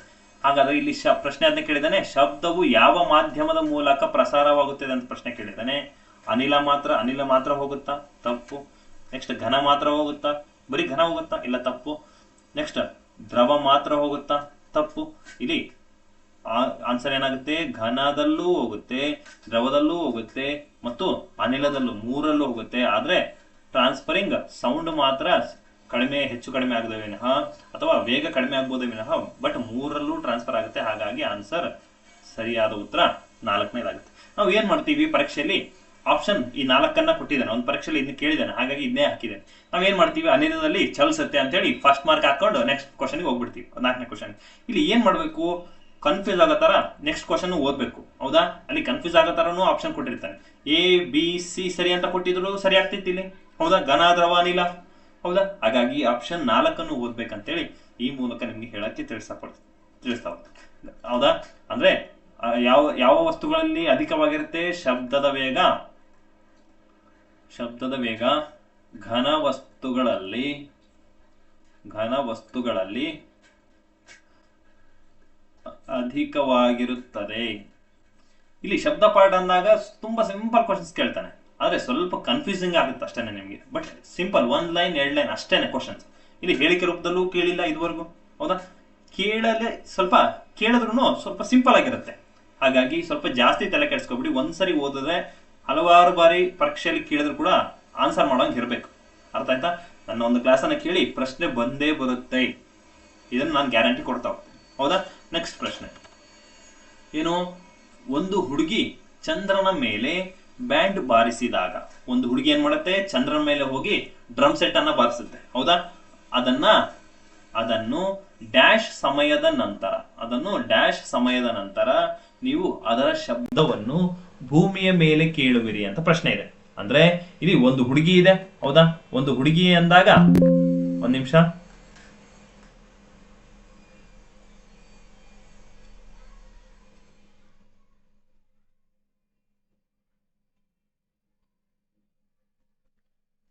ಒಂದು ಹುಡುಗಿ ಇದೆ. ಆ ಹುಡುಗಿ ಏನ್ ಮಾಡುತ್ತೆ, ಚಂದ್ರನ ಮೇಲೆ ಹೋಗಿ ಬ್ಯಾಂಡ್ ಬಾರಿಸುತ್ತೆ. ಅದನ್ನ ನೀವು ಡ್ಯಾಶ್ ಸಮಯದ ನಂತರ ಕೇಳ್ತೀರಿ ಭೂಮಿ ಮೇಲೆ. ಅದನ್ನ ಡ್ಯಾಶ್, ಆ ಒಂದು ಹುಡುಗಿ ಬ್ಯಾಂಡ್ ಬಾರಿಸಿದ್ಮೇಲೆ ಎಷ್ಟು ಸಮಯದ ನಂತರ ನೀವು ಆ ಒಂದು ಶಬ್ದವನ್ನು ಭೂಮಿ ಮೇಲೆ ಕೇಳಿಸುತ್ತೆ. ಆ ಚಂದ್ರ ಇರೋದಿಲ್ಲಿ, ಭೂಮಿ ಇರೋದಿಲ್ಲಿ ಎಷ್ಟು ಮೈಲ್ಸ್ ಡಿಫ್ರೆನ್ಸ್ ಆಗುತ್ತೆ. ಹೌದಾ, ಎಷ್ಟು ಕಿಲೋಮೀಟರ್ ದೂರ ಆಗುತ್ತೆ, ಆದ್ರೆ ಶಬ್ದವನ್ನು ಕೇಳುತ್ತಾ ಅಂತ ಪ್ರಶ್ನೆ ಕೇಳಿದ್ದಾರೆ ಇಲ್ಲಿ. ಓಕೆ, ಇದನ್ನು ಕೂಡ ಪರೀಕ್ಷೆಯಲ್ಲಿ ಕೇಳಿದ್ದಾರೆ, ಅದನ್ನ ನೋಡ್ತಾ ಹೋಗೋಣ. ಇಲ್ಲಿ ಒಂದು ಹುಡುಗಿ ಅಂದಾಗ ಆ ಹುಡುಗಿ ಬ್ಯಾಂಡ್ ಅನ್ನ ಬಾರಿಸಿದಾಗ, ಚಂದ್ರ ಮೇಲೆ ಹೋಗಿ ಬ್ಯಾಂಡ್ ಬಾರಿಸೋದಾಗಿರ್ಬೋದು. ಅಥವಾ ಇನ್ನೊಂದು ಪ್ರಶ್ನೆಯನ್ನು ಕೇಳಿದ್ದ, ಚಂದ್ರ ಮೇಲೆ ಒಂದು ಬಾಂಬ್ ಸ್ಫೋಟಗೊಂಡರೆ ಅದನ್ನು ಡ್ಯಾಶ್ ಸಮಯದ ನಂತರ ಭೂಮಿಯ ಮೇಲೆ ಆ ಶಬ್ದವನ್ನು ಕೇಳುತ್ತೀರಿ ಅಂತ ಪ್ರಶ್ನೆ ಕೇಳಿದ್ದ. ಅಂದ್ರೆ ಅಲ್ಲೂ ಬಾಂಬ್ ಸಿಡಿಸಿದ್ರೆ ಇಲ್ಲಿ ಭೂಮಿ ಮೇಲೆ ಎಷ್ಟು ಸಮಯದ ನಂತರ ನೀವು ಕೇಳಿಸ್ತೀರಿ ಅಂತ ಪ್ರಶ್ನೆ ಕೇಳಿದ್ದ. ಇಲ್ಲಿ ನನ್ನ ಪ್ರಕಾರ ಏನು, ಆಪ್ಷನ್ ನೋಡ್ತಾ ಹೋಗೋಣ. ಆಪ್ಷನ್ ಎ, 10 ನಿಮಿಷದ ನಂತರ ಕೇಳುವಿರಿ. ಏನು, 10 ನಿಮಿಷದ ನಂತರ. ನೆಕ್ಸ್ಟ್ 20 ನಿಮಿಷದ ನಂತರ. ಆಪ್ಷನ್ ಸಿ, 1 ಗಂಟೆ ನಂತರ. ಆಪ್ಷನ್ ಡಿ, ನೀವು ಶಬ್ದವನ್ನು ಕೇಳಲು ಸಾಧ್ಯವಿಲ್ಲ. ಇಲ್ಲಿ ನಾವು ಬ್ಲೈಂಡ್ ಹಾಕ್ಬೋದು ಶಬ್ದವನ್ನ, ಅಷ್ಟು ಅಲ್ಲಿಂದ ಇಲ್ಲಿ ಕೇಳಿಸುತ್ತಾ ಸರ್ ಆ ಶಬ್ದವನ್ನ ಅಂತ ನಾವು ಬ್ಲೈಂಡ್ ನೋಡ್ಬೋದು. ಬಟ್ ಆದ್ರೆ ಇಲ್ಲಿ ಆ ಶಬ್ದವನ್ನ ಕೇಳಕ್ಕೆ ಸಾಧ್ಯ ಇಲ್ಲ. ಹೌದು, ಬಟ್ ನೀವು ಬ್ಲೈಂಡ್ ಹಾಕೋವಾಗಿಲ್ಲ. ಹಾಗಾದ್ರೆ ಏನ್ ಮಾಡ್ಬೇಕು ಸರ್ ಅಂತ ಕೇಳಿದಾಗ, ಇಲ್ಲಿ ನೋಡಿ, 10 ನಿಮಿಷದ ನಂತರ ಕೇಳುತ್ತಾ ಇಲ್ಲ, 20 ನಿಮಿಷದ ಮುಂಚೆ ನಂತರ ಕೇಳಲ್ಲ, ಯಾಕಂದ್ರೆ ತುಂಬಾ ದೂರ. 1 ಗಂಟೆ ನಂತರ, ಇದು ತಪ್ಪು. ಇಲ್ಲಿ ನನ್ನ ಪ್ರಕಾರ ಇಲ್ಲಿ ನೀವು ಶಬ್ದವನ್ನು ಕೇಳಲು ಸಾಧ್ಯ ಇಲ್ಲ. ಇಲ್ಲಿ ನನ್ನ ಪ್ರಕಾರ ಅಲ್ಲ, NCERT ಪ್ರಕಾರ ನೀವು ಶಬ್ದವನ್ನು ಕೇಳಕ್ ಸಾಧ್ಯ ಇಲ್ಲ. ಯಾಕೆ ಅಂದ್ರೆ ಇಲ್ಲಿ ನೀವು ಪಟಾಕಿ ಆದ್ರೂ ಬಿಡಿ, ಬಾಂಬ್ ಆದ್ರೂ ಸಿಡಿಸಿ, ಒಂದು ಬ್ಯಾಂಡ್ ಆದ್ರೂ ಬಾರಿಸಿ, ಅಲ್ಲಿ ಚಂದ್ರ ಮೇಲೆ ನೀವು ಬ್ಯಾಂಡ್ ಬಾರಿಸಿದಾಗ ಅಥವಾ ಪಟಾಕಿ ಹಾರಿಸಿದಾಗ, ಬಾಂಬ್ ಅನ್ನ ಸಿಡಿಸಿದಾಗ ಅಲ್ಲಿಂದ ಭೂಮಿಗೆ ಶಬ್ದವನ್ನ ಕೇಳೋದಿಲ್ಲ. ಯಾಕೆ ಅಂತ ಕೇಳಿದ್ರೆ ಇಲ್ಲಿ ಮೊದಲನೇ ಪಾಯಿಂಟ್, ಚಂದ್ರನ ಮೇಲೆ ಮಾಧ್ಯಮ ಇಲ್ಲ. ನಾನು ಆಗ್ಲೇ ಇಷ್ಟೊತ್ತು ಬಡ್ಕಂಡೆ. ಹೌದಾ, ಏನಂತ ಹೇಳಿದೆ, ಚಂದ್ರನ ಮೇಲೆ ಮಾಧ್ಯಮ ಇಲ್ಲ. ನಾನು ಇಷ್ಟೊತ್ತು ಹೇಳಿದೆ ಯಾವುದು, ಶಬ್ದ ಪ್ರಸಾರ ಆಗೋದಕ್ಕೆ ಮಾಧ್ಯಮ ಬೇಕು ಅಂತ ಹೇಳಿದೆ. ಹೌದಾ, ಹಾಗಾದ್ರೆ ಆ ಮಾಧ್ಯಮ ಈ ಚಂದ್ರನ ಮೇಲೆ ಇಲ್ಲ, ಹಾಗಾಗಿ ಇಲ್ಲಿ ಶಬ್ದ ಪ್ರಸಾರ ಆಗೋದಿಲ್ಲ. ಅರ್ಥ ಆಯ್ತಾ? ನೆಕ್ಸ್ಟ್ ಇಷ್ಟೇನು, ಇಷ್ಟು ಆ ಒಂದು ಹುಡುಗಿ ಬ್ಯಾಂಡ್ ಬಾರಿಸಿದಾಗ ಆ ಒಂದು ಸೌಂಡ್ ಅನ್ನ ನೀವು ಕೇಳಕ್ ಸಾಧ್ಯ ಇಲ್ಲ. ಯಾಕೆ ಅಂದ್ರೆ ಅಲ್ಲಿ ಮಾಧ್ಯಮ ಇಲ್ಲ ಅಂತ ಹೇಳ್ಬೇಕಾಗಿತ್ತು. ಇನ್ನೊಂದು ಬರುತ್ತೆ, ಯಾವುದು, ಬಾಂಬ್ ಸಿಡಿಸಿದಾಗ ಶಬ್ದ ಕೇಳುವುದಿಲ್ಲ. ಹೌದಾ, ಇದು ಕೂಡ ಕರೆಕ್ಟ್ ಆಗುತ್ತೆ. ನೆಕ್ಸ್ಟ್ ಪ್ರಶ್ನೆ, ಕೆಳಗೆ ನೀಡಲಾದ ಯಾವುದರ ಮೂಲಕ ಶಬ್ದವು ವೇಗವಾಗಿ ಚಲಿಸುತ್ತದೆ? ಈ ಕೆಳಗೆ ಒಂದು 4 ಆಪ್ಷನ್ ಕೊಟ್ಟಿದ್ದಾರೆ, ಅವುಗಳನ್ನ ಅನ್ವಯವಾಗಿ ಇಟ್ಕೊಂಡು ಯಾವುದರಲ್ಲಿ ಅಧಿಕವಾಗಿ ಚಲಿಸುತ್ತೆ ಅಂದ್ರೆ ಜಾಸ್ತಿ ಶಬ್ದ ಬರುತ್ತೆ, ಯಾವುದು ಶಬ್ದ ಸ್ಪೀಡ್ ಆಗಿ ಚಲಿಸುತ್ತೆ ಅಂತ ಕೇಳಿದಾನೆ. ನಾನು ಆಗ್ಲೇ ಹೇಳಿದೆ, ಇಲ್ಲಿ ಆಪ್ಷನ್ ಇದೆ ಕಬ್ಬಿಣ ಇದೆ, ಹೌದಾ? ಆಪ್ಷನ್ ಎ ಮೆಥನಾಲ್ ಇದೆ, ಆಪ್ಷನ್ ಸಿ ಯಾವ್ದಿದೆ ಆಕ್ಸಿಜನ್ ಇದೆ, ಆಪ್ಷನ್ 4 ಯಾವ್ದಿದೆ ನಿರ್ವಾತ ಇದೆ. ಹಾಗಾದ್ರೆ ಇವು 4ಕ್ಕೆ ಹೋಲಿಸ್ಕೊಂಡಾಗ ಕಬ್ಬಿಣ ಸರಿಯಾದ ಉತ್ತರ ಆಗುತ್ತೆ, ಹೌದಾ? ಹಾಗಾದ್ರೆ ಇಲ್ಲಿ ಆಪ್ಷನ್ ಕಬ್ಬಿಣ ಸರಿ ಆಗುತ್ತೆ, ಈ 3 ತಪ್ಪಾಗತ್ತೆ. ಹಾಗಾದ್ರೆ ಇಲ್ಲಿ ನಾನು ಆಗ್ಲೇ ಹೇಳಿದೆ, ಘನ ವಸ್ತುಗಳಲ್ಲಿ ಶಬ್ದದ ವೇಗ ಏನಾಗಿರುತ್ತೆ? ಅಧಿಕವಾಗಿರುತ್ತದೆ ಅಂತ ಹೇಳಿದೆ, ಹೌದಾ? ಹಾಗಾದ್ರೆ ಇದನ್ನ ನೆನ್ಪಿಟ್ಕೊಳ್ಳಿ, ಘನ ವಸ್ತುಗಳು ಅಂದ್ರೆ ಗಟ್ಟಿಯಾದ ವಸ್ತುಗಳು ಅಂತ ಅರ್ಥ. ಗಟ್ಟಿಯಾದ ವಸ್ತುಗಳು, ಇಲ್ಲಿ ಕಣಗಳು ಏನ್ ಮಾಡಿರ್ತವೆ? ಒತ್ತೊತ್ತಾಗಿ ಜೋಡಣೆ ಆಗಿರ್ತವೆ. ಏನಾಗಿರ್ತವೆ? ಕಣಗಳು ಒತ್ತೊತ್ತಾಗಿ ಜೋಡಣೆ ಆಗಿರ್ತವೆ. ಹಾಗಾಗಿ ನಾವು ಕಬ್ಬಿಣವನ್ನ ಚೂಸ್ ಮಾಡ್ಕೋಬೇಕು. ಅರ್ಥ ಆಯ್ತಾ? ನೆಕ್ಸ್ಟ್ 6ನೇ ಪ್ರಶ್ನೆ, ಮಿಂಚು ಉಂಟಾದಾಗ ವಾತಾವರಣಕ್ಕೆ ಎಷ್ಟು? ಇದು ರೂಪಾಯಿ ಎಲ್ಲ ತೆಗ್ದ್ಬಿಡಿ. ವಾತಾವರಣಕ್ಕೆ 30,000 ಡಿಗ್ರಿ ಸೆಲ್ಸಿಯಸ್ನಷ್ಟು ಉಷ್ಣ ಬಿಡುಗಡೆ ಆಗುತ್ತೆ ಮಿಂಚು ಉಂಟಾದಾಗ, ಅಥವಾ ಗುಡುಗು ಮಿಂಚು ಅಂತ ಹೇಳ್ತೀವಲ್ಲ, ಆ ಮಿಂಚು ಉಂಟಾದಾಗ ಏನಾಗುತ್ತೆ? ಉಷ್ಣ ವಾತಾವರಣಕ್ಕೆ ಎಷ್ಟು ಬಿಡುಗಡೆ ಆಗುತ್ತೆ ಅಂತ ಹೇಳ್ತಾರೆ. ಓಕೆ, ಎಷ್ಟು? 30,000 ಡಿಗ್ರಿ ಸೆಲ್ಸಿಯಸ್. ಹಾಗಾದ್ರೆ ಮಿಂಚು ಉಂಟಾದಾಗ ವಾತಾವರಣಕ್ಕೆ ಬಿಡುಗಡೆ ಆಗುವ ಅನಿಲ ಯಾವುದು ಅಂತ ಪ್ರಶ್ನೆ. ಓಕೆ, ಇದು ನಿಮಗೆ ಒಂದು 3ರಿಂದ 4 ಲೈನ್ ಅಲ್ಲಿ ಪ್ರಶ್ನೆ ಪತ್ರಿಕೆ ಬಂದ್ಬಿಡುತ್ತೆ. ಇದು ದೊಡ್ಡ ಕ್ವಶನ್ ಅನ್ಕೊಂಡು ಬಿಟ್ಬಿಟ್ಟಿರ್ತೀವಿ, ಬಟ್ ಸಿಂಪಲ್ ಇದೆ. ಏನೇನೋ ಉದ್ರಿ ಕೊಟ್ಟು ಲಾಸ್ಟ್ ಲೈನ್ ಕೇಳಿರ್ತಾನೆ, ಅಲ್ಲಿಂದ ಬಿಡುಗಡೆ ಆಗ್ತಕ್ಕಂಥ ಅನಿಲ ಯಾವುದು ಅಂತ. ಓಕೆ, ಇನ್ನೊಂದು ತರ ಪ್ರಶ್ನೆ ಕೇಳ್ತಾನೆ. ನಾನು ನಿಮ್ಗೆ ಆಗ್ಲೇ ಹೇಳಿದೆ, ಅಪ್ಲೈಡ್ ಕೆಮಿಸ್ಟ್ರಿಯಲ್ಲಿ ಏನೇನೋ ಉದ್ರಿ ಇದು ಕೊಟ್ಟಿರ್ತಾನೆ. ಚಿಪ್ಸ್ ಪ್ಯಾಕೆಟ್ ಅಂದ್ರೆ ಹಂಗೆ, ಅದನ್ನು ಉತ್ಪಾದನೆ ಮಾಡೋದಲ್ಲಿ ಫ್ಯಾಕ್ಟರಿ ಹೆಸರೇನು, ಆ ಒಂದು ಚಿಪ್ಸ್ ಪ್ಯಾಕೆಟ್ ಹೆಸರೇನು, ಅದೆಲ್ಲ ಕೊಟ್ಬಿಟ್ಟು ಲಾಸ್ಟ್ ಲೈನ್ ಕೊಟ್ಟಿರ್ತಾನೆ. ಆ ಚಿಪ್ಸ್ ಪ್ಯಾಕೆಟ್ ನಲ್ಲಿ ಕಂಡು ಬರತಕ್ಕಂತ ಅನಿಲ ಯಾವುದು ಅಂತ ಪ್ರಶ್ನೆ ಕೇಳ್ತಾನೆ. ಅದು ಯಾವುದು? ನೈಟ್ರೋಜನ್ ಕಂಡು ಬರುತ್ತೆ. ಹಾಗಾದ್ರೆ ಇಲ್ಲಿ ಪ್ರಶ್ನೆ ಏನಾಗುತ್ತೆ? ಇಲ್ಲಿ ಮಿಂಚು ಉಂಟಾದಾಗ ವಾತಾವರಣಕ್ಕೆ ಯಾವ್ದು ಬಿಡುಗಡೆ ಆಗುತ್ತೆ? ಹೀಲಿಯಂ ಬಿಡುಗಡೆ ಆಗುತ್ತಾ ನೋಡೋಣ, ಆಕ್ಸಿಜನ್ ಬಿಡುಗಡೆ ಆಗುತ್ತಾ ನೋಡೋಣ, ಆಪ್ಷನ್ ಸಿ ನೈಟ್ರೋಜನ್ ಆಕ್ಸೈಡ್ ಬಿಡುಗಡೆ ಆಗುತ್ತಾ, ಆಪ್ಷನ್ ಡಿ ಕಾರ್ಬನ್ ಡೈಆಕ್ಸೈಡ್ ಬಿಡುಗಡೆ ಆಗುತ್ತಾ ಅಂತ 4 ಆಪ್ಷನ್ ಕೊಟ್ಟಿದ್ದಾನೆ. ಇಲ್ಲಿ ಸರಿಯಾದ ಉತ್ತರ ನೈಟ್ರೋಜನ್ ಆಕ್ಸೈಡ್ ಆಗುತ್ತೆ. ಹಾಗಾದ್ರೆ ಇಲ್ಲಿ ಮೊದಲನೇದಾಗಿ ಇದ್ರ ಬಗ್ಗೆ ಇನ್ಫಾರ್ಮೇಶನ್ ಕೊಡೋದಾದ್ರೆ ಮಿಂಚು ಬಂಧಕ ಅಂತ ಹೇಳ್ತಾ ಹೋಗ್ತೀವಿ. ಮಿಂಚು ಬಂಧಕ ಅಂತ ಹೇಳ್ತಾ ಹೋಗ್ತೀವಿ. ಈ ಮಿಂಚು ಬಂಧಕವನ್ನ ಕಂಡು ಹಿಡಿದ ವಿಜ್ಞಾನಿ ಯಾರು? ಬೆಂಜಮಿನ್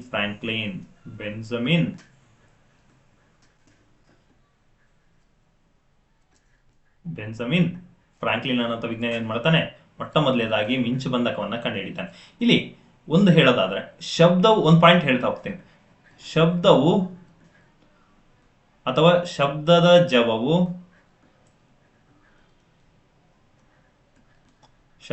ಜವವು ಯಾವುದು? ಬೆಳಕಿನ ಜವಕ್ಕಿಂತ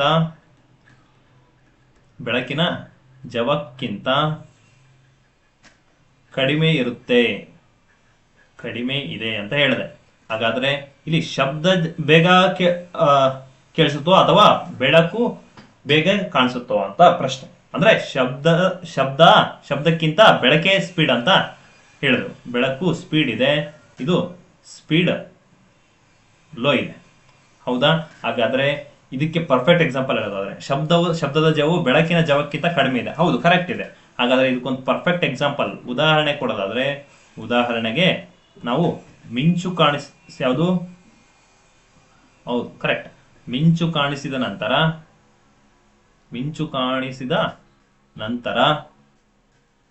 ಗುಡುಗಿನ ಶಬ್ದ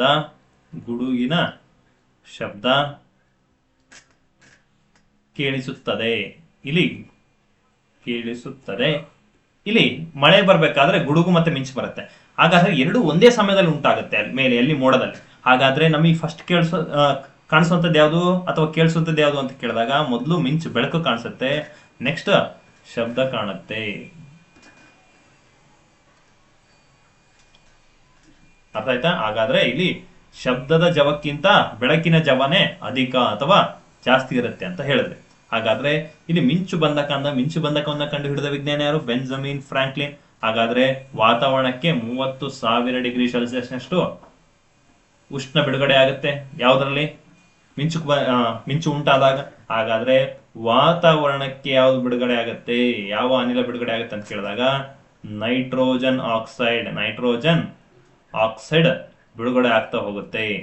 ಓಕೆ, ಇಲ್ಲಿ ಮಿಂಚು ಇನ್ನೊಂದು ಪ್ರಶ್ನೆ ಕೇಳ್ತಾನೆ, ಮಿಂಚು ಉಂಟಾಗಲು ಕಾರಣ ಅಂತ ಕೇಳ್ತಾನೆ. ಸ್ಥಾಯಿ ವಿದ್ಯುತ್ ವಿಸರ್ಜನೆ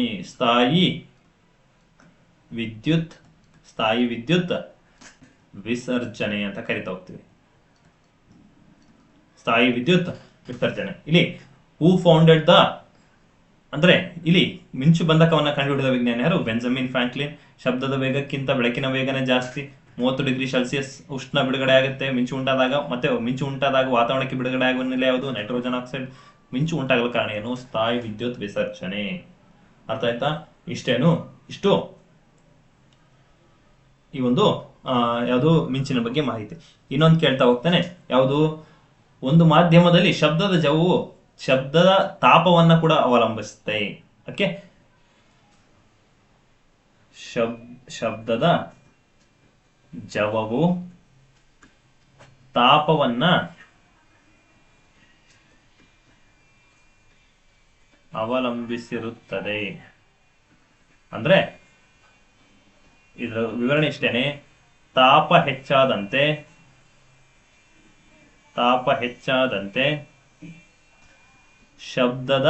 ಶಬ್ದದ ಜವವು ಕೂಡ ಅಂದ್ರೆ ಸ್ಪೀಡ್ ಯಾವುದು? Sound of speed also increases. ಶಬ್ದದ ಜವವು ಕೂಡ ಹೆಚ್ಚಾಗುತ್ತದೆ ಅಂತ ಹೇಳ್ತಾ ಹೋಗ್ತೀವಿ. ಓಕೆ, ಇಲ್ಲಿ ಎಷ್ಟು ತಾಪ ಅಂದ್ರೆ ಹೀಟ್ ಜಾಸ್ತಿ ಆಗುತ್ತೋ ಅಷ್ಟು ಸೌಂಡ್ ಟ್ರಾನ್ಸ್ಫರಿಂಗ್ ಜಾಸ್ತಿ ಆಗುತ್ತೆ. When heat increases speed of sound also increase ಅಂತ ಹೇಳ್ತಾ ಹೋಗ್ತೀವಿ. ಓಕೆ, ಅಂದ್ರೆ ಇಲ್ಲಿ sound depends on temperature. Okay, ಇಲ್ಲಿ ಚಳಿಗಾಲದಲ್ಲಿ ಶಬ್ದ ಕಡಿಮೆ ಕೇಳಿಸುತ್ತೆ. ಇಲ್ಲಿ ಟ್ರೈನ್ ಒಂದು ಹಳ್ಳಿಯಿಂದ ನೀವು ಎಲ್ಲಾದ್ರೂ ರೈಲ್ವೆ ಸ್ಟೇಷನ್ ಪಕ್ಕದಲ್ಲಿ ಮನೆ ಇದ್ರೆ ಅಥವಾ ಒಂದೇನೋ ಅಲ್ಲಿ ನಿಂತ್ಕೊಳ್ಳಿ, ಚಳಿಗಾಲದಲ್ಲಿ ನಿಂತ್ಕೊಂಡಾಗ ಅಲ್ಲಿ ಏನಿರುತ್ತೆ ವಾತಾವರಣದಲ್ಲಿ ಆರ್ದ್ರತೆ ಅಥವಾ ತೇವಾಂಶ ಇರುತ್ತೆ. ಆ ಟ್ರೈನಿನ ಒಂದು ಸೈರನ್ ಶಬ್ದ ಸ್ವಲ್ಪ ಕಡಿಮೆ ಕೇಳಿಸುತ್ತೆ. ಆದ್ರೆ ಬೇಸಿಗೆ ಕಾಲದಲ್ಲಿ ತೇವಾಂಶ ಇಲ್ಲ ವಾತಾವರಣದಲ್ಲಿ ಅಂದಾಗ ಅಲ್ಲಿ ಶಬ್ದ ಜಾಸ್ತಿ ಕೇಳುತ್ತೆ. ಅದಕ್ಕೆ ನಾವು ತಾಪ ಹೆಚ್ಚಾದಂತೆ ನಾವೇನಾಗುತ್ತೆ ಶಬ್ದದ ಜವ ಕೂಡ ಹೆಚ್ಚಾಗುತ್ತೆ ಅಂತ ಹೇಳ್ತಾ ಹೋಗ್ತೀವಿ. ಅರ್ಥ ಆಯ್ತಾ? ನೆಕ್ಸ್ಟ್ ಪ್ರಶ್ನೆ, ಇಲ್ಲಿ ಲೋಹದ ಅಚ್ಚುಗಳಲ್ಲಿ ದೊಡ್ಡ ಯಂತ್ರಗಳಲ್ಲಿ ಸಾರಿಗೆ ವಾಹನಗಳಲ್ಲಿ ದೊಡ್ಡ ಯಂತ್ರಗಳಲ್ಲಿ ಹೌದಾ, ಲೋಹದ ಅಚ್ಚು ದೊಡ್ಡ ಯಂತ್ರಗಳು ಸಾರಿಗೆ ವಾಹನಗಳಲ್ಲಿ ಉಂಟಾಗಿರುವ ಬಿರುಕು ಮತ್ತು ರಂಧ್ರಗಳನ್ನ ಪತ್ತೆ ಹಚ್ಚೋದಕ್ಕೆ ಈ ಕೆಳಗಿನಲ್ಲಿ ಯಾವುದು ಸೂಕ್ತ ಅಂತ ಕೇಳಿದ್ದೇನೆ. ಓಕೆ, ಇಲ್ಲಿ ಪ್ರಶ್ನೆ ಇಷ್ಟೇನೆ, ಲೋಹದ ಅಚ್ಚುಗಳಂದ್ರೆ ಯಾವ್ದಾದ್ರು ವೆಹಿಕಲ್ ಡೀಸೆಲ್ ಟ್ಯಾಂಕ್ ಆಗಿರ್ಬೋದು ಅಥವಾ ಯಾವುದೇ ಒಂದು ಸ್ಟೋರೇಜ್ ಕೆಪಾಸಿಟಿ ಇರತಕ್ಕಂತಹ ಒಂದು ಟ್ಯಾಂಕ್. ಅಲ್ಲಿ ಯಾವ್ದಾದ್ರು ಒಂದು ಚಿಕ್ಕ ಹೋಲ್ ಆಗಿದ್ರೆ ನಮಗೆ ಕಣ್ಣು ಕಾಣಿಸೋದಿಲ್ಲ, ಮೈನ್ಯೂಟ್ ಆಗಿರುತ್ತೆ. ಅದನ್ನ ನಾವು ಹೆಂಗ್ ಕಂಡುಹಿಡಬೇಕು ಅಂತ ಕೇಳಿದಾಗ ಅದನ್ನು ಕೇಳಿದಾನೆ. ನೆಕ್ಸ್ಟ್ ದೊಡ್ಡ ಯಂತ್ರಗಳಲ್ಲಿ ಯಾವ್ದಾದ್ರು ಒಂದು ಮಷಿನ್ಗಳಲ್ಲಿ ಚಿಕ್ಕ ರಂಧ್ರ ಆದಾಗ, ಚಿಕ್ಕ ಹೋಲ್ ಬಿದ್ದಾಗ. ನೆಕ್ಸ್ಟ್ ಸಾರಿಗೆ ವಾಹನಗಳಲ್ಲಿ ಹೌದಾ, ನಾವೇನು ಟ್ರಾನ್ಸ್ಪೋರ್ಟಿಂಗ್ ವೆಹಿಕಲ್ಸ್ ಅಂತ ಕರಿತೀವಿ, ಇವುಗಳೆಲ್ಲ ಚಿಕ್ಕ ರಂಧ್ರಗಳು ಉಂಟಾಗಿರುತ್ತೆ ಒಂದು ಬಾಕ್ಸ್ಗಳಲ್ಲಿ. ಅದನ್ನ ಹೆಂಗ್ ಕಂಡುಹಿಡಿತಾರೆ ಅಂತ ಕೇಳಿದರೆ ಆಪ್ಷನ್ ನೋಡ್ತಾ ಹೋಗೋಣ. ಅವಗೆಂಪು ವಿಕಿರಣಗಳು, ಆಪ್ಷನ್ ಬಿ ಯುವಿ ಕಿರಣಗಳು, ಆಪ್ಷನ್ ಸಿ ಸೂಕ್ಷ್ಮ ತರಂಗಗಳು, ಆಪ್ಷನ್ ಡಿ ಶ್ರವಣಾತೀತ ತರಂಗಗಳು. ಅರ್ಥಾಯ್ತಾ? ಹಾಗಾದ್ರೆ ಆಪ್ಷನ್ ಎ ಏನು? ಅವಗೆಂಪು ಕಿರಣಗಳು, ಆಪ್ಷನ್ ಬಿ ಯುವಿ ಕಿರಣಗಳು, ಆಪ್ಷನ್ ಸಿ ಸೂಕ್ಷ್ಮ ತರಂಗಗಳು, ಆಪ್ಷನ್ ಡಿ ಶ್ರವಣಾತೀತ ತರಂಗಗಳು. ಆನ್ಸರ್ ಶ್ರವಣಾತೀತ ತರಂಗಗಳಾಗತ್ತೆ. ಇಲ್ಲಿ ಶಬ್ದದ ವಿಧಗಳಂತ ಬರ್ತಾ ಹೋಗುತ್ತೆ. ಆ ಶಬ್ದದ ವಿಧಗಳಂದಾಗ ಮೊದಲನೇದಾಗಿ ಅವಧ್ವನಿ ಬರುತ್ತೆ. ಅವಧ್ವನಿ ಹೌದಾ, ಈ ಅವಧ್ವನಿ ಬಿಲೋ 20 ಹರ್ಟ್ಸ್ ಇರುತ್ತೆ ಶಬ್ದ. ನೆಕ್ಸ್ಟ್ ಯಾವುದು? ಶ್ರವಣ ಶಬ್ದ ಅಂತ ಕರಿತಾ ಹೋಗ್ತೀವಿ. ಇದೆಷ್ಟಿರುತ್ತೆ? 20 ಹರ್ಟ್ಸ್ ಟು 20,000 ಹರ್ಟ್ಸ್ ಅಂತ ಹೇಳ್ತಾ ಹೋಗ್ತೀವಿ. ಓಕೆ, ಅಥವಾ 20 ಕಿಲೋ ಹರ್ಟ್ಸ್ ಅಂತ ಕೂಡ ಹೇಳ್ತಾ ಹೋಗ್ತೀವಿ. ಇಲ್ಲಿ ಕೆ ಬದಲು ಈ 0 ಬದಲು ಏನ್ ಬಂತು? ಕೆ ಬಂತು. ಹಾಗಾಗಿ ನೀವು ಇದನ್ನು ನೆನ್ಪಿಟ್ಕೋಬೇಕಾಗತ್ತೆ. ಅರ್ಥ ಆಯ್ತಾ? ನೆಕ್ಸ್ಟ್ ಮೂರನೇದು ವಿಧ ಬರುತ್ತೆ ಶ್ರವಣಾತೀತ ಶಬ್ದ. ಶ್ರವಣಾತೀತ ಶಬ್ದ. ಈ ಶ್ರವಣಾತೀತ ಶಬ್ದ ಅಂದಾಗ ನಮಗೆ ಮೋರ್ ದ್ಯಾನ್ 20,000 ಹರ್ಟ್ಸ್ ಅಂತ ಹೇಳ್ತಾ ಹೋಗ್ತೀವಿ, ಅಥವಾ ನಾವೇನು 20 ಕಿಲೋ ಹರ್ಟ್ಸ್ ಗಿಂತ ಹೆಚ್ಚು ಅಂತ ಹೇಳ್ತಾ ಹೋಗ್ತೀವಿ. ಹಾಗಾದ್ರೆ ಇದು ಬರುವಂತದ್ದು ಶ್ರವಣಾತೀತ ಶಬ್ದ ಎಲ್ಲಿ 20,000 ಹರ್ಟ್ಸ್ಗಿಂತ ಜಾಸ್ತಿ ಅಥವಾ 20 ಕಿಲೋ ಹರ್ಟ್ಸ್ಗಿಂತ ಜಾಸ್ತಿ ಅಂತ ಹೇಳ್ತಾ ಹೋಗ್ತೀವಿ. ಹಾಗಾದ್ರೆ ಈ ಶ್ರವಣ ಶಬ್ದವನ್ನ ನಾವು ಎಲ್ಲೆಲ್ಲಿ ಬಳಸ್ತಾ ಹೋಗ್ತೀವಿ ಅಂತ ಕೇಳಿದಾಗ, ಈ ಶ್ರವಣ ಶಬ್ದವನ್ನ ನಾವು ಎಲ್ಲಿ ಬಳಸ್ತೀವಿ? ಲೋಹ ಉಪಯೋಗಗಳಂತ ನೋಡಿದಾಗ, ಉಪಯೋಗಗಳು ಅಂತ ನೋಡಿದಾಗ ಇಲ್ಲಿ ಬಳಕೆ ಮಾಡ್ತಾ ಹೋಗ್ತೀವಿ. ಮೊದಲನೇದಾಗಿ ನಾವು ಲೋಹದ ಅಚ್ಚುಗಳಂತ ಹೇಳಿದೆ, ಹೌದಾ? ಲೋಹದ ಅಚ್ಚುಗಳು, ಆ ಒಂದು ಪಾಯಿಂಟ್ ಬರ್ಕೊಳ್ಳಿ, ಕ್ವಶನ್ ಏನಿದೆ ಆ ಪಾಯಿಂಟ್ ಬರ್ಕೊಳ್ಳಿ. Next study of configuration of atom ಅಂತ ಕರಿತಾ ಹೋಗ್ತೀವಿ, ಅಥವಾ ನಾವು ಪರಮಾಣುಗಳ ವಿನ್ಯಾಸ ಅಂತ ಕರಿತಾ ಹೋಗ್ತೀವಿ. ಪರಮಾಣುಗಳ ವಿನ್ಯಾಸ ಅಧ್ಯಯನ ಮಾಡೋದಕ್ಕೆ ಅಧ್ಯಯನ ಮಾಡಲು ಯಾವ್ದನ್ನ ಬಳಸ್ತೀವಿ? ಶ್ರವಣಾತೀತ ಶಬ್ದವನ್ನು ಬಳಸ್ತಾ ಹೋಗ್ತೀವಿ. ನೆಕ್ಸ್ಟ್ ಛಾಯಾಗ್ರಾಹಕ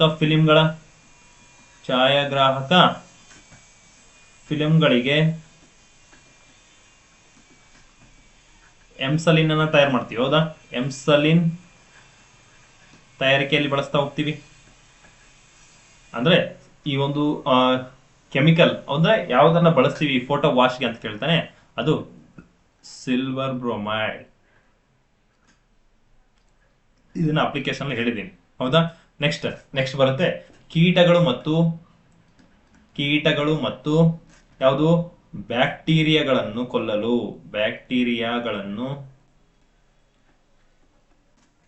ಕೊಲ್ಲಲು ಬಳಸ್ತಾ ಹೋಗ್ತೀವಿ. ಯಾವ್ದನ್ನ?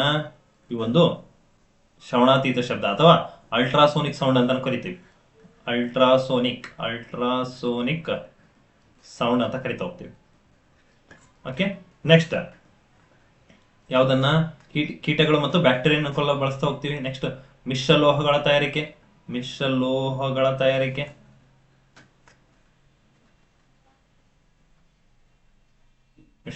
ತಯಾರಿಕೆಯಲ್ಲಿ ಬಳಕೆ ಮಾಡ್ತಾ ಹೋಗ್ತೀವಿ, ಹೌದಾ? ನೆಕ್ಸ್ಟ್ ನೀರಿನೊಳಗಿನ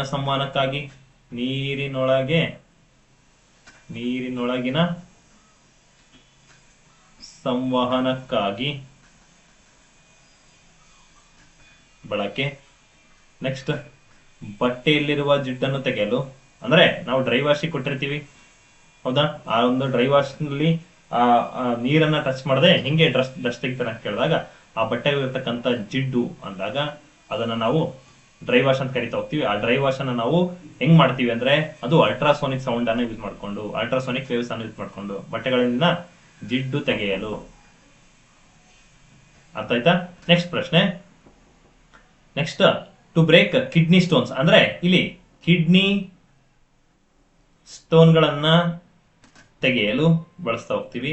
ಆ ಕಿಡ್ನಿ ಸ್ಟೋನ್ ಅನ್ನ ಬಳಕೆ ಈ ಒಂದು ಅಲ್ಟ್ರಾಸೋನಿಕ್ ಸೌಂಡ್ ಅನ್ನ ಅಥವಾ ಅಲ್ಟ್ರಾಸೋನಿಕ್ ವೇವ್ಗಳನ್ನ ಉಪಯೋಗ ಮಾಡ್ಕೊಂಡು ಏನ್ ಮಾಡ್ತಾ ಹೋಗ್ತೀವಿ? ಇಲ್ಲಿ ಕಿಡ್ನಿ ಸ್ಟೋನ್ ಅನ್ನ ತೆಗಿತಾ ಹೋಗ್ತೀವಿ. ಒಂದ್ ನಿಮಿಷ.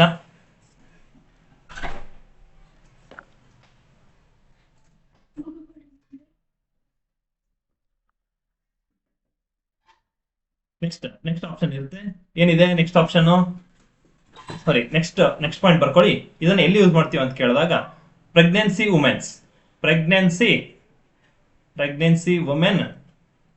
Women test. ಅಂದ್ರೆ ಒಬ್ಬ ಗರ್ಭಿಣಿಯ ಮಹಿಳೆ ಅಂದಾಗ ಈ ಗರ್ಭಿಣಿ ಮಹಿಳೆಯ ಫೀಟಸ್ ಅನ್ನ ಚೆಕ್ ಮಾಡೋದಕ್ಕೆ, ಗರ್ಭಿಣಿ ಮಹಿಳೆಯ ಫೀಟಸ್ ಅಂತೀವಿ, ಅಥವಾ ಗರ್ಭವನ್ನ ಚೆಕ್ ಮಾಡೋದಕ್ಕೆ ಫೀಟಸ್ ಅಂತೀವಿ ಇಂಗ್ಲಿಷ್ ಅಲ್ಲಿ. ಫೀಟಸ್ ಪರೀಕ್ಷೆಗೆ, ಹೌದಾ, ಯಾವ್ದನ್ನ ಬಳಸ್ತೀವಿ? ಈ ಒಂದು ಅಲ್ಟ್ರಾಸೋನಿಕ್ ಸೌಂಡ್ ಅನ್ನ ಬಳಸ್ತಾ ಹೋಗ್ತೀವಿ. ಹಾಗಾದ್ರೆ ನೆಕ್ಸ್ಟ್ ಇನ್ನೊಂದು ಬರ್ಕೊಳ್ಳಿ, ನರದೌರ್ಬಲ್ಯ ಮತ್ತು ಸಂಧಿವಾತ ನಿವಾರಣೆಗೆ. ಸಂಧಿವಾತ ಅಂದ್ರೆ ನರದೌರ್ಬಲ್ಯ, ವೀಕ್ನೆಸ್ ಆಗಿರ್ಬೋದು. ಸಂಧಿವಾತ ಅಂದ್ರೇನು? ಮೂಳೆಗಳ ಸಂದುಗಳಲ್ಲಿ ಏನಾಗಿರುತ್ತೆ? ಪೇನ್ ಉಂಟಾಗಿರುತ್ತೆ. ಆ ಒಂದು ಸಂಧಿವಾತಕ್ಕೆ ಯಾವ್ದನ್ನ ಬಳಸ್ತಾ ಹೋಗ್ತೀವಿ? ನಿವಾರಣೆಗೆ ಅಥವಾ ಗುಣಪಡಿಸಲು ಅಂತ ಹೇಳ್ತೀವಿ, ಗುಣಪಡಿಸಲು, ಹೌದಾ? ನೆಕ್ಸ್ಟ್ ಇಲ್ಲಿ ಯಾವುದು? ಬಾವಲಿ ಮತ್ತು ಡಾಲ್ಫಿನ್ಗಳು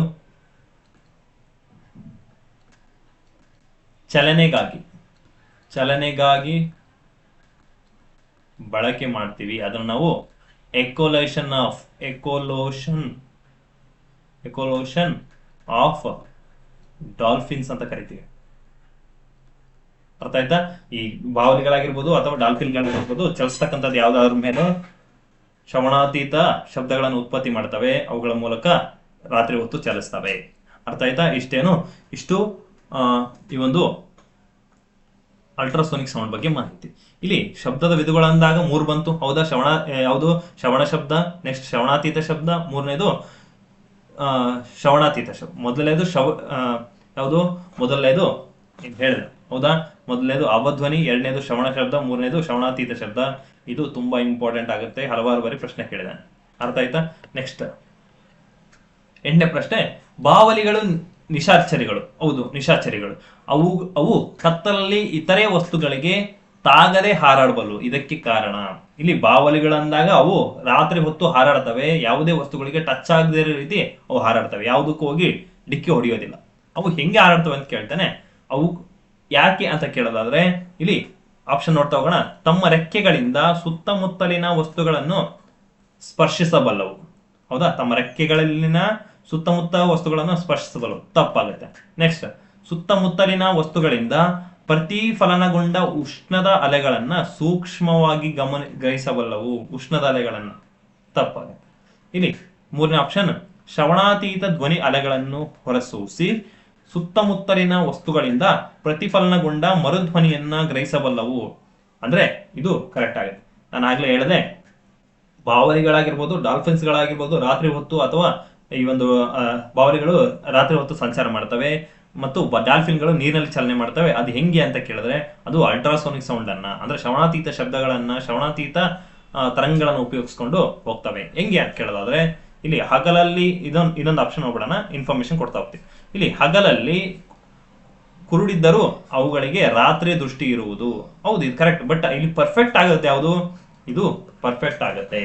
ಇಲ್ಲಿ ಹೆಂಗ್ ಕೆಲಸ ಮಾಡುತ್ತೆ ಅಂತ ನೋಡಿದಾಗ, ಇಲ್ಲಿ ಬಾವಲಿ ಇದೆ ಅನ್ಕೊಳ್ಳಿ, ಈ ಒಂದು ಬಾವಲಿ ಇದೆ, ಹೌದಾ? ಇಲ್ಲಿ ಈ ತರ ಈ ದಿಕ್ಕಿ ಹಾರ್ಕೊಂಡು ಹೋಗ್ಬೇಕಾಗಿತ್ತು. ಇಲ್ಲೊಂದು ಯಾವ್ದೋ ಒಂದು ದೊಡ್ಡ ಮನೆ ಇದೆ, ಅಥವಾ ಒಂದು ಯಾವ್ದೋ ಗೋಡೆ ಇದೆ. ಈ ಸ್ಟ್ರೇಟ್ ಹೋಗ್ಬೇಕು ಅಂದ್ರೆ ಹೋಗಿ ಡಿಕ್ಕಿ ಹೊಡೆಯೋದಿಲ್ಲ. ಇದು ಅಲ್ಟ್ರಾಸೋನಿಕ್ ಸೌಂಡ್ ಅನ್ನ ಉತ್ಪತ್ತಿ ಮಾಡುತ್ತೆ. ಯಾವುದು?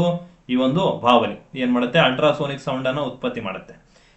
ಈ ಸೌಂಡ್ ಏನಾಗುತ್ತೆ, ಹೋಗಿ ಈ ಒಂದು ಗೋಡೆಗೆ ಸುಮ್ಮನೆ ಉತ್ಪತ್ತಿ ಮಾಡ್ಕೊಂಡು ಮುಂದೆ ಹೋಗ್ತಾ ಇರುತ್ತೆ. ಯಾವಾಗ ಈ ಶಬ್ದ ಅಥವಾ ಈ ಒಂದು ಅಲೆಗಳು ಟಚ್ ಆಗಿ ವಾಪಸ್ ಆಗಿ ಬಂದು ಅದಕ್ಕೆ ಬಡಿಯುತ್ತೋ, ಬಂದು ಅದಕ್ಕೆ ಬಡಿಯುತ್ತೋ, ಅವಾಗ ಗೊತ್ತಾಗುತ್ತೆ ಇಲ್ಲಿ ಯಾವ್ದೋ ಒಂದು ವಸ್ತು ಇದೆ, ನನ್ನ ಡೈರೆಕ್ಷನ್ ನಾನು ಈ ಕಡೆ ಚೇಂಜ್ ಮಾಡಬೇಕು, ಆ ಕಡೆ ಚೇಂಜ್ ಮಾಡಬೇಕು ಅಂತ ಇದಕ್ಕೆ ಅನ್ಸುತ್ತೆ. ಓಕೆ, ಅರ್ಥ ಆಯ್ತಾ?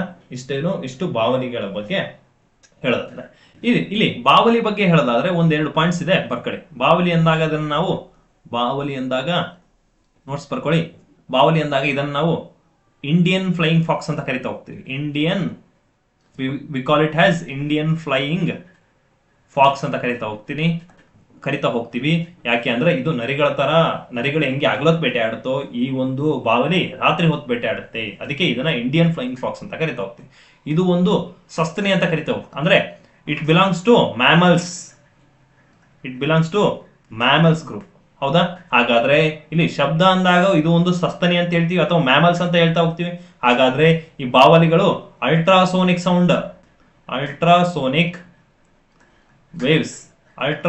ವೇವ್ಸ್ ಮೂಲಕ ಹೂ ಬಿಡುವ ಸಸ್ಯಗಳನ್ನ ಏನ್ ಮಾಡುತ್ತೆ?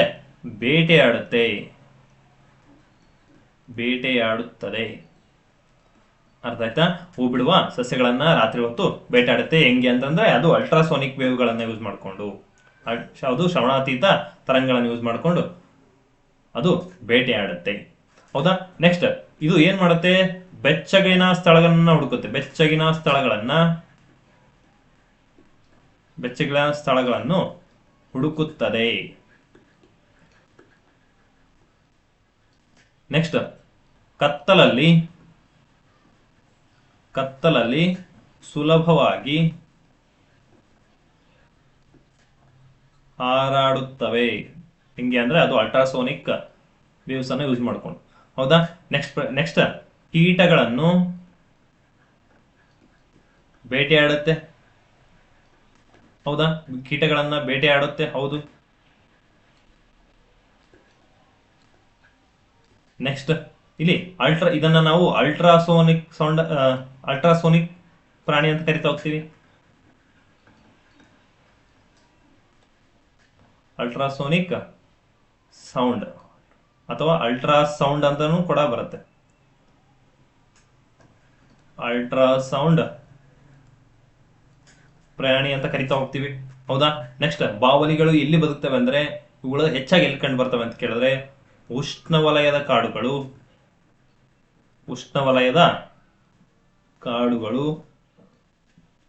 ಮತ್ತು ಜೌಗು ಪ್ರದೇಶದಲ್ಲಿ. ಉಷ್ಣವಲಯದ ಕಾಡುಗಳು ಮತ್ತು ಜೌಗು ಪ್ರದೇಶದಲ್ಲಿ ಹೆಚ್ಚಾಗಿ ಕಂಡು ಬರ್ತವೆ ಈ ಬಾವಲಿಗಳು. ಮತ್ತು ನೆಕ್ಸ್ಟ್ ಪ್ರಶ್ನೆ, ಬಾವಲಿಗಳು ಮತ್ತು ಹಂದಿಗಳಲ್ಲಿ ಈ ಹಂದಿಗಳಲ್ಲಿ ಏನ್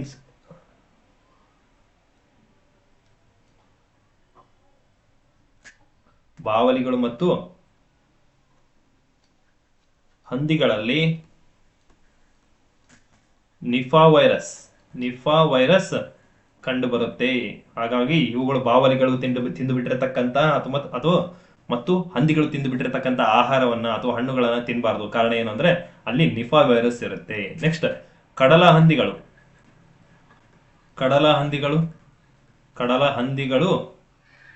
ರಾತ್ರಿ ವೇಳೆ ಏನ್ ಮಾಡ್ತವೆ? ಈ ಒಂದು ಅಲ್ಟ್ರಾಸೋನಿಕ್ ವೇವ್ಸ್ ಮೂಲಕ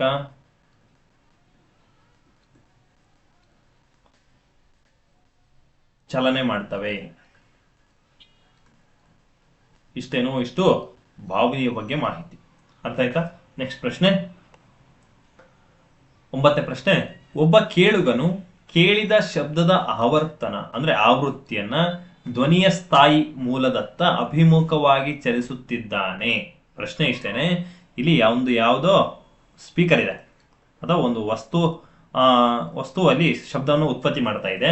ನೆಕ್ಸ್ಟ್ ಇಲ್ಲಿ ಒಬ್ಬ ವ್ಯಕ್ತಿ ಇದ್ದಾನೆ. ಓಕೆ, ಇವನು ಏನ್ ಮಾಡ್ತಿದ್ದಾನೆ? ಇಲ್ಲಿ ಸ್ಪೀಕರ್ ಇಟ್ಟಿದ್ದಾರೆ. ಈ ವ್ಯಕ್ತಿ ಆ ಒಂದು ಶಬ್ದ ಎಲ್ಲಿ ಬರ್ತಿದೆಯೋ ಆ ಶಬ್ದದ ಕಡೆಗೆ ಚಲಿಸ್ತಾ ಇದ್ದಾನೆ. ಅಂದಾಗ ಶಬ್ದ ಜಾಸ್ತಿ ಆಗುತ್ತೋ ಕಡಿಮೆ ಆಗುತ್ತೋ ಅಂತ ಪ್ರಶ್ನೆ ಕೇಳಿದಾನೆ ಅಷ್ಟೇ. ಒಬ್ಬ ಕೇಳುಗನು ಏನ್ ಮಾಡ್ತಾನೆ? ಕೇಳಿದ ಶಬ್ದದ ಆವರ್ತನ ಅಂದ್ರೆ ಆ ಒಂದು ಧ್ವನಿಯ ಸ್ಥಾಯಿ ಎಲ್ಲಿ ಬರ್ತಾ ಇದೆ, ಆ ಮೂಲದತ್ತ ಅಂದ್ರೆ ಏನು, ಆ ಸೌಂಡ್ ಎಲ್ಲಿ ಬರ್ತಾ ಇದೆ ಅದಕ್ಕೆ ಅಭಿಮುಖವಾಗಿ ಅದರ ಕಡೆಗೆ ಚಲಿಸ್ತಾ ಇದ್ದಾನೆ. ಅದರ ಅಭಿಮುಖವಾಗಿ ಅಂದ್ರೂ ಒಂದೇನೆ, ಅದರ ಕಡೆ ಚಲಿಸ್ತಾ ಇದ್ದಾನೆ ಅಂದ್ರೂ ಕೂಡ ಒಂದೇನೆ. ಓಕೆ, ಇಲ್ಲೆಲ್ಲರೂ ಗಣೇಶ ಹಬ್ಬಕ್ಕೆ ಡಿಜೆ ಹಚ್ತಿದ್ರೆ ಎಲ್ಲಿ ಅಂತ ಗೊತ್ತಿರೋದಿಲ್ಲ, ಬಟ್ ಸೌಂಡ್ ಎಲ್ಲಿ ಜಾಸ್ತಿ ಬರುತ್ತೋ ಅದೇ ದಾರಿಯನ್ನು ಹಿಡ್ಕೊಂಡು ಈ ಕಡೆ ಬರ್ತಾ ಇದೆ ಅಂತ ಹೇಳ್ತಾ ಹೋಗ್ತೀವಿ. ಹಂಗೆ ಹುಡ್ಕೊಂಡು ಹೋಗಿ ಅಲ್ಲಿ ಸ್ವಲ್ಪ ಡ್ಯಾನ್ಸ್ ಮಾಡ್ಬಿಟ್ಟು ಬರ್ತೀವಿ. ಹಾಗೆ ಇಲ್ಲಿ ಆಪ್ಷನ್ ನೋಡ್ತಾ ಹೋಗೋಣ. ಅವನು ವಿಶ್ರಾಂತಿಯಲ್ಲಿರುವುದಕ್ಕಿಂತ ಕಡಿಮೆ ಕೇಳಿಸುತ್ತೆ. ಅಂದ್ರೆ ಇಲ್ಲಿ ಆ ವ್ಯಕ್ತಿ ವಿಶ್ರಾಂತಿಯಲ್ಲಿದ್ದಾನೆ. ಆ ವಿಷಯಾಂತನ ಬಿಟ್ಟು ಅಂದ್ರೆ ಕೂತ್ಕೊಂಡಿದ್ದ ಆ ಶಬ್ದವನ್ನ ಕೇಳಿ ಆ ಶಬ್ದದ ಕಡೆಗೆ ಹೋಗ್ತಾ ಇದ್ದಾನೆ. ಇಲ್ಲಿ ಡಿಜೆ ಇತ್ತು, ಡಿಜೆ ಕಡೆ ಹೋಗ್ತಾ ಇದ್ದಾನೆ ಅಂದಾಗ ಇಲ್ಲಿ ಅವನು ವಿಶ್ರಾಂತಿಯಲ್ಲಿದ್ದಾಗ ಜಾಸ್ತಿ ಕೇಳಿಸ್ತಾ ಇತ್ತು ಅಥವಾ ಅಲ್ಲಿ ಬಂದಾಗ ಜಾಸ್ತಿ ಕೇಳಿಸ್ತಾ ಇತ್ತು ಅಂತ ಪ್ರಶ್ನೆ ಏನು ಅಂದ್ರೆ, ಅವನು ಈ ಕಡೆ ಸ್ಪೀಕರ್ ಕಡೆ ಬರ್ತಾ ಇದ್ದ, ಡಿಜೆ ಕಡೆ ಬರ್ತಾ ಇದ್ದ, ಅವಾಗ ಶಬ್ದ ಜಾಸ್ತಿ ಆಗುತ್ತೋ ಕಡಿಮೆ ಆಗುತ್ತೋ ಅವನಿಗೆ ಕೇಳಿಸೋದು ಅಂತ ಪ್ರಶ್ನೆ. ಅವನು ವಿಶ್ರಾಂತಿಯಲ್ಲಿರುವುದಕ್ಕಿಂತ ಕಡಿಮೆ ಕೇಳಿಸುತ್ತಾ? ತಪ್ಪು. ನೆಕ್ಸ್ಟ್, ಅವನು ವಿಶ್ರಾಂತಿಯಲ್ಲಿರುವುದಕ್ಕಿಂತ ಹೆಚ್ಚು ಕೇಳಿಸುತ್ತೆ. ಇದು ಸರಿಯಾದ ಉತ್ತರ ಆಗುತ್ತೆ. ಇದು ಸ್ಪೀಕರ್ಗೆ ಹತ್ರ ಬಂದಂತೆ ಶಬ್ದ ಏನಾಗುತ್ತೆ? ಜಾಸ್ತಿ ಕೇಳಕ್ ಸ್ಟಾರ್ಟ್ ಆಗುತ್ತೆ. ನೆಕ್ಸ್ಟ್, ಅವನು ವಿಶ್ರಾಂತಿಯಲ್ಲಿರುವಾಗ ಇರುವಷ್ಟೇ ಇರುತ್ತೆ. ಅಂದ್ರೆ ವಿಶ್ರಾಂತಿಯಲ್ಲಿ ಎಷ್ಟು ಕೇಳಿಸುತ್ತೋ ಹತ್ರ ಬಂದಾಗೂ ಅಷ್ಟೇ ಕೇಳಿಸುತ್ತೆ ಅಂತ ಕೇಳಿದಾರೆ. ತಪ್ಪು. ಹೌದಾ? ಇದು ತಪ್ಪಾಗುತ್ತೆ. ನೆಕ್ಸ್ಟ್, ಇವುಗಳಲ್ಲಿ ಯಾವುದು ಅಲ್ಲ ಅಂತ ಕೇಳಿದಾನೆ. ಇದು ಕೂಡ ತಪ್ಪಾಗುತ್ತೆ. ಸರಿಯಾದ ಆನ್ಸರ್, ಅವನು ವಿಶ್ರಾಂತಿಯಲ್ಲಿದ್ದಾಗ ಎಷ್ಟಿತ್ತೋ ಅದಕ್ಕಿಂತ ಹೆಚ್ಚು ಕೇಳಿಸುತ್ತೆ, ಅದಕ್ಕಿಂತ ಜಾಸ್ತಿ ಕೇಳುತ್ತೆ. ಯಾವುದು? ಈ ಒಂದು ಶಬ್ದ. ಹೌದಾ? ಈ ಪ್ರಶ್ನೆ ಯಾವುದ್ರ ಮೇಲೆ ಕೇಳಿದಾನೆ ಅಂತ ಕೇಳಿದಾಗ ಈ ಒಂದು ಪ್ರಶ್ನೆ ಡಾಪ್ಲರ್ ಪರಿಣಾಮದ ಮೇಲೆ ಕೇಳಿದಾನೆ. ಹಾಗಾದ್ರೆ ಡಾಪ್ಲರ್ ಪರಿಣಾಮ ಅಂದ್ರೆ ಏನು? ಡಾಪ್ಲರ್ ಪರಿಣಾಮ ಅಂತ ಹೇಳ್ತಾ ಹೋಗ್ತೀವಿ. ಈ ಡಾಪ್ಲರ್ ಪರಿಣಾಮ ಅಂದ್ರೆ ಏನು ಅಂತ ನೋಡ್ತಾ ಹೋದಾಗ ಮೊದಲನೇದಾಗಿ ಶಬ್ದದ ಆಕಾರ ಶಬ್ದದ ಆಕಾರ ಮತ್ತು ವೀಕ್ಷಕನ ನಡುವೆ ಉಂಟಾದ ಸಾಪೇಕ್ಷ ಚಲನೆ ಅಂತ ಕರಿತಾ ಹೋಗ್ತೀವಿ. ಇದ್ರ ಬಗ್ಗೆ ಎಕ್ಸ್ಪ್ರೆಷನ್ ಕೊಡ್ತೀನಿ. ಸಾಪೇಕ್ಷ ಚಲನೆ ಅಂತ ಕರಿತಾ ಹೋಗ್ತೀವಿ. ಬುಕ್ಕಲ್ಲಿ ಅರ್ಥ ಆಗಿಲ್ಲ ಅಂದ್ರೆ ಹಿಂಗಾದ್ರೂ ಅರ್ಥ ಮಾಡ್ಕೊಳ್ಳಿ. ಓಕೆ, ಅಲ್ಲಿ ಅಫಿಷಿಯಲ್ ಆಗಿ ಕೊಟ್ಟಿರ್ತಾರೆ, ನಾನು ಇಲ್ಲಿ ಈಸಿಯಾಗಿ ಬರ್ಸ್ತೀನಿ. ಅರ್ಥ ಆಗಿಲ್ಲ ಅಂದ್ರೆ ಅಲ್ಲೇ ಪಕ್ಕಕ್ಕೆ ಎಲ್ಲಾರು ಬರ್ಕೊಳ್ಳಿ. ಅರ್ಥ ಐತೆ? ಇಲ್ಲ ಅಂದ್ರೆ ಅರ್ಥ ಮಾಡ್ಕೊಳ್ಳಿ. ಇಲ್ಲಿ ಶಬ್ದದ ಆಕಾರ ಮತ್ತು ವೀಕ್ಷಕ ನಡುವೆ ಉಂಟಿರತಕ್ಕಂಥ ಸಾಪೇಕ್ಷ ಚಲನೆ ಅಂದೆ. ಇಲ್ಲಿ ಫಾರ್ ಎಕ್ಸಾಂಪಲ್ ಇದನ್ನ ಇನ್ನೂ ಸುಲಭವಾಗಿ ಅರ್ಥ ಮಾಡಿಸೋದಾದ್ರೆ, ಇಲ್ಲಿ ಒಂದು ಆಂಬುಲೆನ್ಸ್ ಹೋಗ್ತಾ ಇದೆ, ಹೌದಾ? ಇದನ್ನ ನಾವು ಆಂಬುಲೆನ್ಸ್ ಅಂತ ಕರೆಯೋಣ. ಆಂಬುಲೆನ್ಸ್ ಇದೆ, ಇಲ್ಲಿ ಒಬ್ಬ ವ್ಯಕ್ತಿ ಇದ್ದಾನೆ, ಹೌದಾ? ಇಲ್ಲಿ ಏನಾಗುತ್ತೆ, ಇಲ್ಲಿ ಈ ವ್ಯಕ್ತಿ ಇಲ್ಲಿ ಕೂತ್ಕೊಂಡಿದ್ದಾನೆ, ಕಟ್ಟೆ ಇದೆ, ಈ ಕಟ್ಟೆ ಮೇಲೆ ಕೂತ್ಕೊಂಡಿದ್ದ, ಹೌದಾ? ಇಲ್ಲಿ ಆಂಬುಲೆನ್ಸ್ ಇವನ್ ಮುಂದೆನೆ ಹಿಂಗ್ ಪಾಸ್ ಆಯ್ತು, ಹೌದಾ? ಈ ಆಂಬುಲೆನ್ಸ್ ಇಲ್ಲಿಂದ ಪಾಸ್ ಆದಾಗ ಏನಾಗುತ್ತೆ, ಅವನ್ ಮುಂದೆ ಪಾಸ್ ಆದಾಗ ಇದು ಆಂಬುಲೆನ್ಸ್ ಸ್ವಲ್ಪ ದೂರ ಇತ್ತು, ಶಬ್ದ ಅವನಿಗೆ ಸ್ವಲ್ಪ ಕಡಿಮೆ ಕೇಳಿಸ್ತಿತ್ತು. ಆದ್ರೆ ಆ ಒಂದು ಆಂಬುಲೆನ್ಸ್ ಸ್ವಲ್ಪ ಇವನ ಹತ್ರ ಬಂದಂತೆ ಏನಾಯ್ತು, ಶಬ್ದ ಜೋರ್ ಕೇಳಕ್ಕೆ ಸ್ಟಾರ್ಟ್ ಆಯ್ತು. ನೆಕ್ಸ್ಟ್ ಇವನ್ ಮುಂದೆ ಹಿಂಗೆ ಪಾಸ್ ಹಾಕೊಂಡು ಹೋಯ್ತು, ಇವನ್ ಹತ್ರ ಬಂದಾಗ ಮತ್ತೆ ಜಾಸ್ತಿ ಕೇಳಿಸ್ತಿತ್ತು, ಹೌದಾ? ನೆಕ್ಸ್ಟ್ ಇವನ್ ಮುಖಾಂತರ ಇನ್ನು ಸ್ವಲ್ಪ ಮುಂದೆ ಪಾಸ್ ಆದಾಗ ಅದು ಸ್ವಲ್ಪ ದೂರ ಹೋದಾಗ ಮತ್ತೆ ಕಡಿಮೆ ಆಗುತ್ತೆ. ಅಂದ್ರೆ ಶಬ್ದ ಆಕಾರ ಆ ವ್ಯಕ್ತಿಯ ಹತ್ರ ಇದ್ದಾಗ ಜಾಸ್ತಿ ಕೇಳಿಸುತ್ತೆ, ಆ ಶಬ್ದದ ಆಕಾರ ದೂರ ವ್ಯಕ್ತಿಗಿಂತ ಸ್ವಲ್ಪ ದೂರ ಇದ್ರೆ ಅದು ಸ್ವಲ್ಪ ಕಡಿಮೆ ಕೇಳಿಸುತ್ತೆ ಅಂತ ಡಾಪ್ಲರ್ ಹೇಳ್ದ. ಅದನ್ನ ನಾವು ಡಾಪ್ಲರ್ ಪರಿಣಾಮ ಅಂತ ಕರಿತಾ ಹೋಗ್ತೀವಿ. ಹಾಗಾದ್ರೆ ಇವುಗಳು ಎಲ್ಲೆಲ್ಲಿ ಅನ್ವಯವಾಗ್ತವೆ ಅಂತ ಕೇಳ್ತಾ ಹೋದಾಗ, ಅನ್ವಯಗಳು ಅಂತ ನೋಡಿದಾಗ ಎಲ್ಲೆಲ್ಲಿ ಅನ್ವಯ ಆಗುತ್ತೆ ಅಂತ ನೋಡ್ತಾ ಹೋದಾಗ, ಮೊದಲನೇ ಪಾಯಿಂಟ್ ಬರ್ಕೊಳ್ಳಿ. ಮೊದಲನೇ ಪಾಯಿಂಟ್ ಟ್ರೈನ್ ಆಗಿರ್ಬೋದು, ಟ್ರೈನ್, ಆಂಬುಲೆನ್ಸ್, ಹೌದಾ? Fire engine, next aeroplane. ಇವುಗಳೆಲ್ಲವೂ ಕೂಡ ಏನಾಗುತ್ತೆ, ನಮಗೆ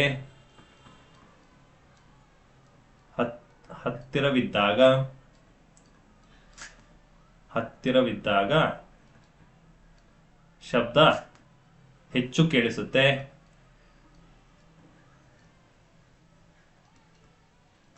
ಮತ್ತು ದೂರ ಹೋದಾಗ ಶಬ್ದ ಏನ್ ಮಾಡುತ್ತೆ, ಕಡಿಮೆ ಕೇಳಿಸುತ್ತೆ. ಅರ್ಥ ಆಯ್ತಾ? ಇಷ್ಟು ಡಾಪ್ಲರ್ ಪರಿಣಾಮದ ಬಗ್ಗೆ ಮಾಹಿತಿ. ಹಾಗಾದ್ರೆ ಇವುಗಳನ್ನ ನಾವು ಎಲ್ಲೆಲ್ಲಿ ಉಪಯೋಗ ಮಾಡ್ತೀವಿ ಅಂತ ನೋಡ್ತಾ ಹೋದಾಗ, ಈ ಡಾಪ್ಲರ್ ಪರಿಣಾಮವನ್ನು ಎಲ್ಲೆಲ್ಲಿ ಯೂಸ್ ಮಾಡ್ತೀವಿ ಅಂತ ಕೇಳಿದಾಗ, ಮೊದಲೇ ಬರ್ಕೊಳ್ಳಿ, ಜಲಾಂತರ್ಗಾಮಿ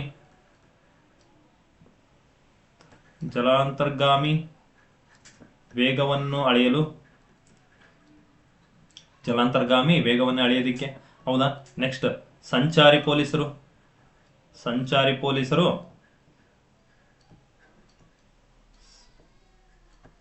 ಅಂದ್ರೆ ನಾವು ರೆಡಾರ್ ಗನ್ ಅಂತ ನೋಡ್ತಾ ಹೋಗ್ತೀವಿ. ರೆಡಾರ್ ಗನ್, ಹೌದಾ? ಆ ರೆಡಾರ್ ಗನ್ನಿನ ಮೂಲಕ ಆ ವೆಹಿಕಲ್ಸ್ ಎಷ್ಟು ಸ್ಪೀಡ್ ಆಗಿ ಹೋಗ್ತಿದೆ ಅಂತ ಹೇಳಿ ಚೆಕ್ ಮಾಡ್ತಾ ಹೋಗ್ತೀವಿ. ಹಿಂದಿನ ಕ್ಲಾಸಲ್ಲಿ ಇದ್ರ ಬಗ್ಗೆ ಎಕ್ಸ್ಪ್ರೆಷನ್ ಕೊಟ್ಟಿದೆ ರೆಡಾರ್ ಗನ್ ಬಗ್ಗೆ, ಹೌದಾ? ರೆಡಾರ್ ಗನ್ ನಲ್ಲಿ ಬಳಕೆ ಅಂದ್ರೆ ವಾಹನಗಳ ವೇಗ ಕಂಡು ಹಿಡಿಯಲು, ಹೌದಾ? ನೆಕ್ಸ್ಟ್ ಉಪಗ್ರಹಗಳ ಏನ್ ಮಾಡ್ತೀವಿ, ಈ ಉಪಗ್ರಹಗಳ ಒಂದು ಜಾಡನ್ನ ಪತ್ತೆ ಹಚ್ಚೋದಕ್ಕೆ,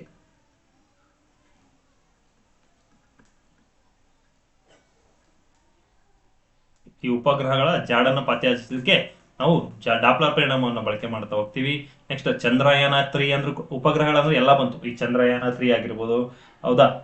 ನೆಕ್ಸ್ಟ್ ನಾವು ಅಪೋಲೋ 11 ಆಗಿರ್ಬೋದು, ಇವುಗಳೆಲ್ಲವೂ ಕೂಡ ಎಷ್ಟು ಸ್ಪೀಡಲ್ಲಿ ಹೋಗ್ತಾ ಇದ್ದಾವೆ, ಅಥವಾ ಯಾವ ಜಾಗದಲ್ಲಿದ್ದಾವೆ, ಯಾವ ಜಾಡದಲ್ಲಿದ್ದಾವೆ ಅಂತೇಳಿ ಆ ಒಂದು ಕರೆಕ್ಟ್ ಸ್ಪೆಸಿಫಿಕ್ ಆಗಿ ಅದರ ಒಂದು ಜಾಗವನ್ನು ಪತ್ತೆ ಹಚ್ಚೋದಕ್ಕೆ ನಾವು ಏನ್ ಮಾಡ್ತಾ ಹೋಗ್ತೀವಿ ಅಂದಾಗ ಡಾಪ್ಲರ್ ಪರಿಣಾಮವನ್ನು ಬಳಕೆ ಮಾಡ್ತಾ ಹೋಗ್ತೀವಿ. ನೆಕ್ಸ್ಟ್ ಈ ನಕ್ಷತ್ರಗಳು ಅಂತ ಕರಿತೀವಿ. ನಕ್ಷತ್ರಗಳಾಗಿರ್ಬೋದು ಅಥವಾ ಸ್ಯಾಟಲೈಟ್ ಅಂತ ಕರಿತೀವಿ. ಈ ತರ ಜಾಡನ್ನ ಪತ್ತೆ ಹಚ್ಚೋದಕ್ಕೆ ಕೂಡ ಬಳಸ್ತಾ ಹೋಗ್ತೀವಿ, ಹೌದಾ?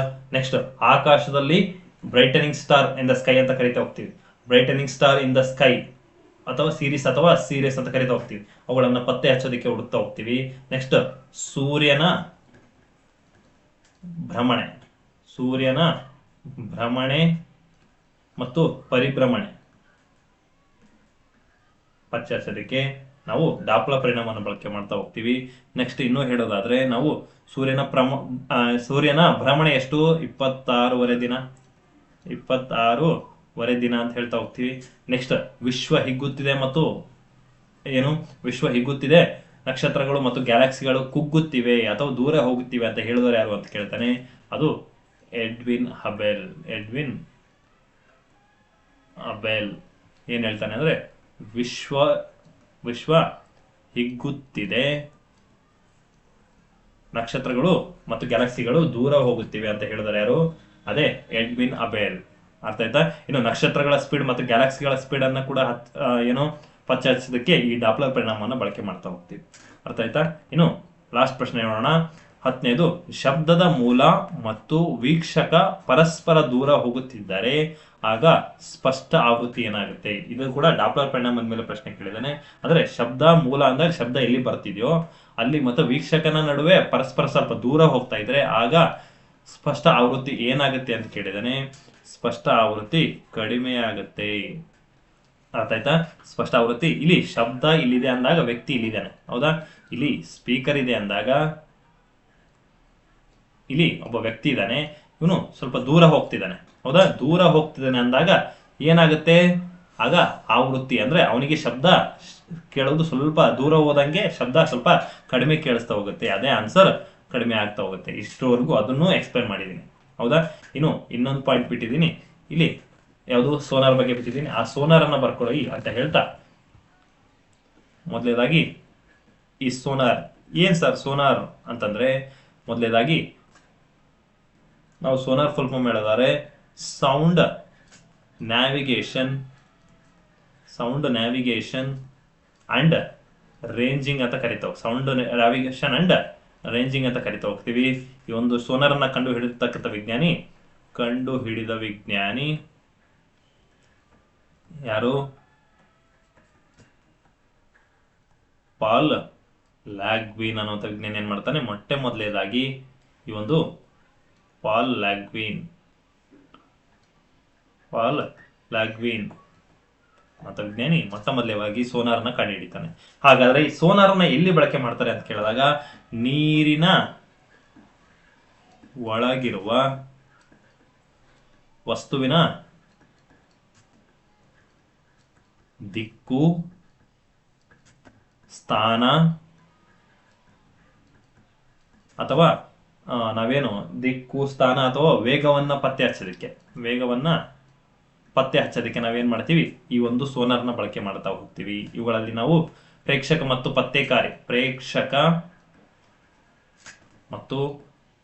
ಪತ್ತೆಕಾರಿ ಏನಂತ ಎರಡು ಭಾಗಗಳನ್ನ ನೋಡ್ತಾ ಹೋಗ್ತೀವಿ. ಈ ಪ್ರೇಕ್ಷಕ ಕೆಲಸ ಏನಂದ್ರೆ ಪತ್ತೆಕಾರಿ ಕೆಲಸ ಏನಂತ ನೋಡ್ತಾ ಹೋದಾಗ, ಇಲ್ಲಿ ಇದು ನೀರ್ ಅನ್ಕೊಂಡಾಗ, ಇದೆಲ್ಲ ನೀರ್ ಅನ್ಕೊಂಡಾಗ ಇದ್ರ ಮೇಲೆ ಒಂದು ದೋಣಿ ಹೋಗ್ತಾ ಇದೆ.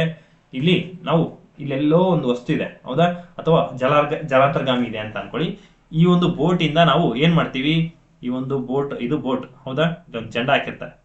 ಈ ಒಂದು ಬೋಟ್ ಇಂದ ನಾವು ಸೋನಾರ್ ಅನ್ನು ತೆಗೆದುಕೊಂಡು ಆ ಒಂದು ವಸ್ತು ನೀರಿನ ಆಳ ಅಥವಾ ಆ ವಸ್ತು ಎಷ್ಟು ಆಳದಲ್ಲಿದೆ, ಯಾವ ಸ್ಥಾನದಲ್ಲಿದೆ ಅಂತ ತಿಳ್ಕೊಳ್ಳೋದಕ್ಕೆ ಆ ಒಂದು ಯಾವುದು ಸೋನಾರನ್ನ ಒಂದು ಭಾಗ ಆಗಿರತಕ್ಕ ಸೋನಾರನ್ನ ಲೈಟ್ ಒಂದು ರೇಸ್ ಅನ್ನ ಬಿಡ್ತಾ ಹೋಗ್ತೀವಿ. ಈ ಪ್ರೇಕ್ಷಕ ಮತ್ತು ಪತ್ತೆಕಾರಿ ಅಂತ ಎರಡು ಭಾಗಗಳಿರ್ತವೆ ಅಂತ ಹೇಳಿದ್ರೆ, ಈ ಪ್ರೇಕ್ಷಕ ಅಂದಾಗ ಏನ್ ಮಾಡುತ್ತೆ? ಇಲ್ಲಿಂದ ಲೈಟ್ ಕಳಿಸಿ ಅಂದ್ರೆ ವೇವ್ಸ್ ಅನ್ನ ಕಳಿಸಿ ಏನ್ ಮಾಡುತ್ತೆ?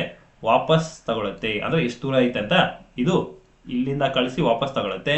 ಇದು ಪತ್ತೆಕಾರಿ ಏನ್ ಮಾಡುತ್ತೆ ಅಂದ್ರೆ, ಈ ಪತ್ತೆಕಾರಿ ಆ ಒಂದು ವಸ್ತು ಹೋಗಿ ಮುಟ್ಟಿ ಬಂತಲ್ಲ ಅದು ಎಷ್ಟು ದೂರದಲ್ಲಿದೆ, ಓಕೆ, ಯಾವ ದಿಕ್ಕಲ್ಲಿದೆ, ಯಾವ ಸ್ಥಾನದಲ್ಲಿದೆ, ಎಷ್ಟು ವೇಗದಲ್ಲಿ ಚಲಿಸ್ತಾ ಇದೆ ಅಂತ ಪತ್ತೆಕಾರಿ ಮಾಡಿ ಅದು ನಮಗೆ ವಿದ್ಯುತ್ ಸಂಕೇತಗಳ ಮೂಲಕ ನಮಗೆ ತಿಳಿಸುವಂತ ಕೆಲಸ ಯಾವ್ದು ಮಾಡುತ್ತೆ? ಅದೇ ಪತ್ತೆಕಾರಿ. ಹಾಗಾಗಿ ಪ್ರೇಕ್ಷಕ ಕಳಿಸುತ್ತೆ ಮತ್ತು ವಾಪಸ್ ತಗೊಳುತ್ತೆ ರೇಸನ್ನ. ಪತ್ತೆಕಾರಿ ಅದು ಅದ್ರ ಬಗ್ಗೆ ಸ್ಟಡಿ ಮಾಡಿ ನಮ್ಗೆ ವಿವರಣೆಯನ್ನು ನೀಡುತ್ತೆ. ಅರ್ಥ ಆಯ್ತಾ? ಇಷ್ಟು ಸೋನಾರ್ ಬಗ್ಗೆ ಮಾಹಿತಿ. ಇವುಗಳನ್ನ ನಾವು ಸೋನಾರ್ನ ಎಲ್ಲೆಲ್ಲಿ ಬಳಸ್ತಾ ಹೋಗ್ತೀವಿ ಅಂತ ನೋಡ್ತಾ ಹೋದಾಗ, ಇವುಗಳ ಸೋನಾರ್ ಅಂದಾಗ ಈ ಸೋನಾರ್ನ ಎಲ್ಲಿ ಬಳಕೆ ಮಾಡ್ತೀವಿ ಅಂತ ನೋಡಿದಾಗ, ಮೊದಲೇದಾಗಿ ಉಪಯೋಗಗಳು, ಹೌದಾ? ಈ ಉಪಯೋಗಗಳು ಅಂದಾಗ ನೀರಿನ ಒಳಗಿನ ಸಂವಹನಕ್ಕಾಗಿ, ನೀರಿನ ಒಳಗಿನ ಸಂವಹನ ಕರಿತಾ ಹೋಗ್ತೀವಿ. ನೀರಿನ ಒಳಗಿನ ಸಂವಹನಕ್ಕಾಗಿ ಬಳಸ್ತಾ ಹೋಗ್ತೀವಿ. ನೆಕ್ಸ್ಟ್ ಸಮುದ್ರದ ಆಳ ಅಥವಾ ನೀರಿನ ಆಳ,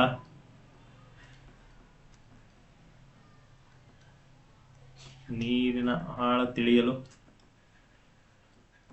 ಹೌದಾ? ನೆಕ್ಸ್ಟ್ ಸಮುದ್ರದಲ್ಲಿರ್ತಕ್ಕಂಥ ಮಂಜುಗಡ್ಡೆ ಆಗಿರ್ಬೋದು, ಅಥವಾ ಗುಡ್ಡಗಳನ್ನು ಪತ್ತೆ ಹಚ್ಚಲು.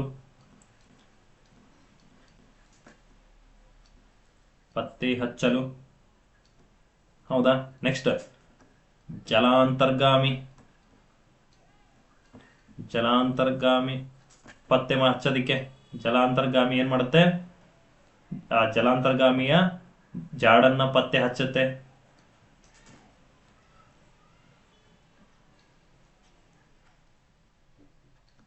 ಹೌದಾ? ನೆಕ್ಸ್ಟ್ ಏನ್ ಮಾಡುತ್ತೆ? ಇದು ನೀರಿನಲ್ಲಿ ನೀರಿನಲ್ಲಿರುವ ಅಥವಾ ನೀರಿನಲ್ಲಿ ಮುಳುಗಿರತಕ್ಕಂಥ ಹಡಗು, ಟೈಟಾನಿಕ್ ಹಡಗು ಮುಳುಗ್ತು, ಇಲ್ಲಿ ಮುಳುಗಿದೆ, ಎಷ್ಟು ಆಳದಲ್ಲಿದೆ ಅಂತ ಇದೇ ಸೋನಾರ್ನ ತೆಗೆದುಕೊಂಡು ಚೆಕ್ ಮಾಡೋದು.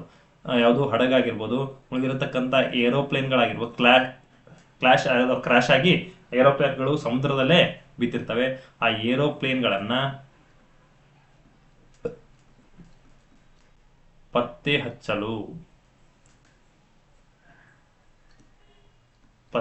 ಹಚ್ಚಲು ಏನನ್ನು ಬಳಸ್ತಾ ಹೋಗ್ತೀವಿ? ಈ ಒಂದು ಸೋನಾರ್ ಅನ್ನ ಬಳಸ್ತಾ ಹೋಗ್ತೀವಿ. ನೆಕ್ಸ್ಟ್ ಟಾಪಿಕ್ ಬರುತ್ತೆ ಯಾವುದು? ಪ್ರತಿಧ್ವನಿ ಅಂತ ಕರಿತಾ ಹೋಗ್ತೀವಿ ನಾವು. ಅದನ್ನ ಇಂಗ್ಲಿಷ್ ಅಲ್ಲಿ ಎಕೋ ಅಂತ ಕರಿತಾ ಹೋಗ್ತೀವಿ. ಓಕೆ, ಈ ಎಕೋ ಅಂದಾಗ ಈ ಪ್ರತಿಫಲನಗೊಂಡಿರ್ತಕ್ಕಂಥ ಶಬ್ದವನ್ನ ಪ್ರತಿಫಲನಗೊಂಡ ಶಬ್ದವನ್ನು ನಾವೇನಂತ ಕರಿತೀವಿ? ಪ್ರತಿಧ್ವನಿ ಅಂತ ಕರಿತೀವಿ. ಪ್ರತಿಫಲನ ಅಂದ್ರೆ ಒಂದು ಚೊಂಬು ಇದೆ, ಹೌದಾ? ಈ ಚೊಂಬು, ಹೌದಾ? ಒಂದು ಚೊಂಬು ಇದೆ, ಹೌದಾ? ಇಲ್ಲಿ ಸೂರ್ಯನಿಂದ ಬಂದಿರತಕ್ಕಂಥ ಬೆಳಕು ಏನಾಗುತ್ತೆ, ಅಥವಾ ನಾವು ಅದು ಪ್ರತಿಫಲನ, ಅದು ಬೇರೆ, ಹೌದಾ? ಇಲ್ಲಿ ಒಂದು ಯಾವ್ದೋ ಸ್ಪೀಕರ್ ಇದೆ ಅನ್ಕೊಳ್ಳಿ. ಈ ಸ್ಪೀಕರ್ ಇಂದ ಬಂದಿರತಕ್ಕಂಥ ಶಬ್ದ, ಅಥವಾ ನಾವು ಮಾನವ ಅಂತ ಅನ್ಕೊಳ್ಳಿ, ಈ ಮಾನವನಿಂದ ಬಂದಿರತಕ್ಕಂಥ ಶಬ್ದ ಹೋಗಿ ಒಂದು ಯಾವ್ದಾದ್ರು ವಸ್ತುವಿಗೆ ಮುಟ್ಟಿ ವಾಪಸ್ ಬರುತ್ತೆ, ಹೌದಾ? ಅಥವಾ ಗೋಡೆಗಳಿಗೆ ಮುಟ್ಟಿ, ಈ ಗೋಡೆ ಇದೆ ಅನ್ಕೊಳ್ಳಿ, ಈ ಗೋಡೆಗಳಿಗೆ ಮುಟ್ಟಿ ವಾಪಸ್ ಹಿಂದಿರುಗುತ್ತೆ. ಈ ಸ್ಪೀಕರ್ ಇಂದ ಯಾವುದಕ್ಕೆ? ಗೋಡೆಗೆ ಮುಟ್ಟಿ ವಾಪಸ್ ಬರುತ್ತೆ.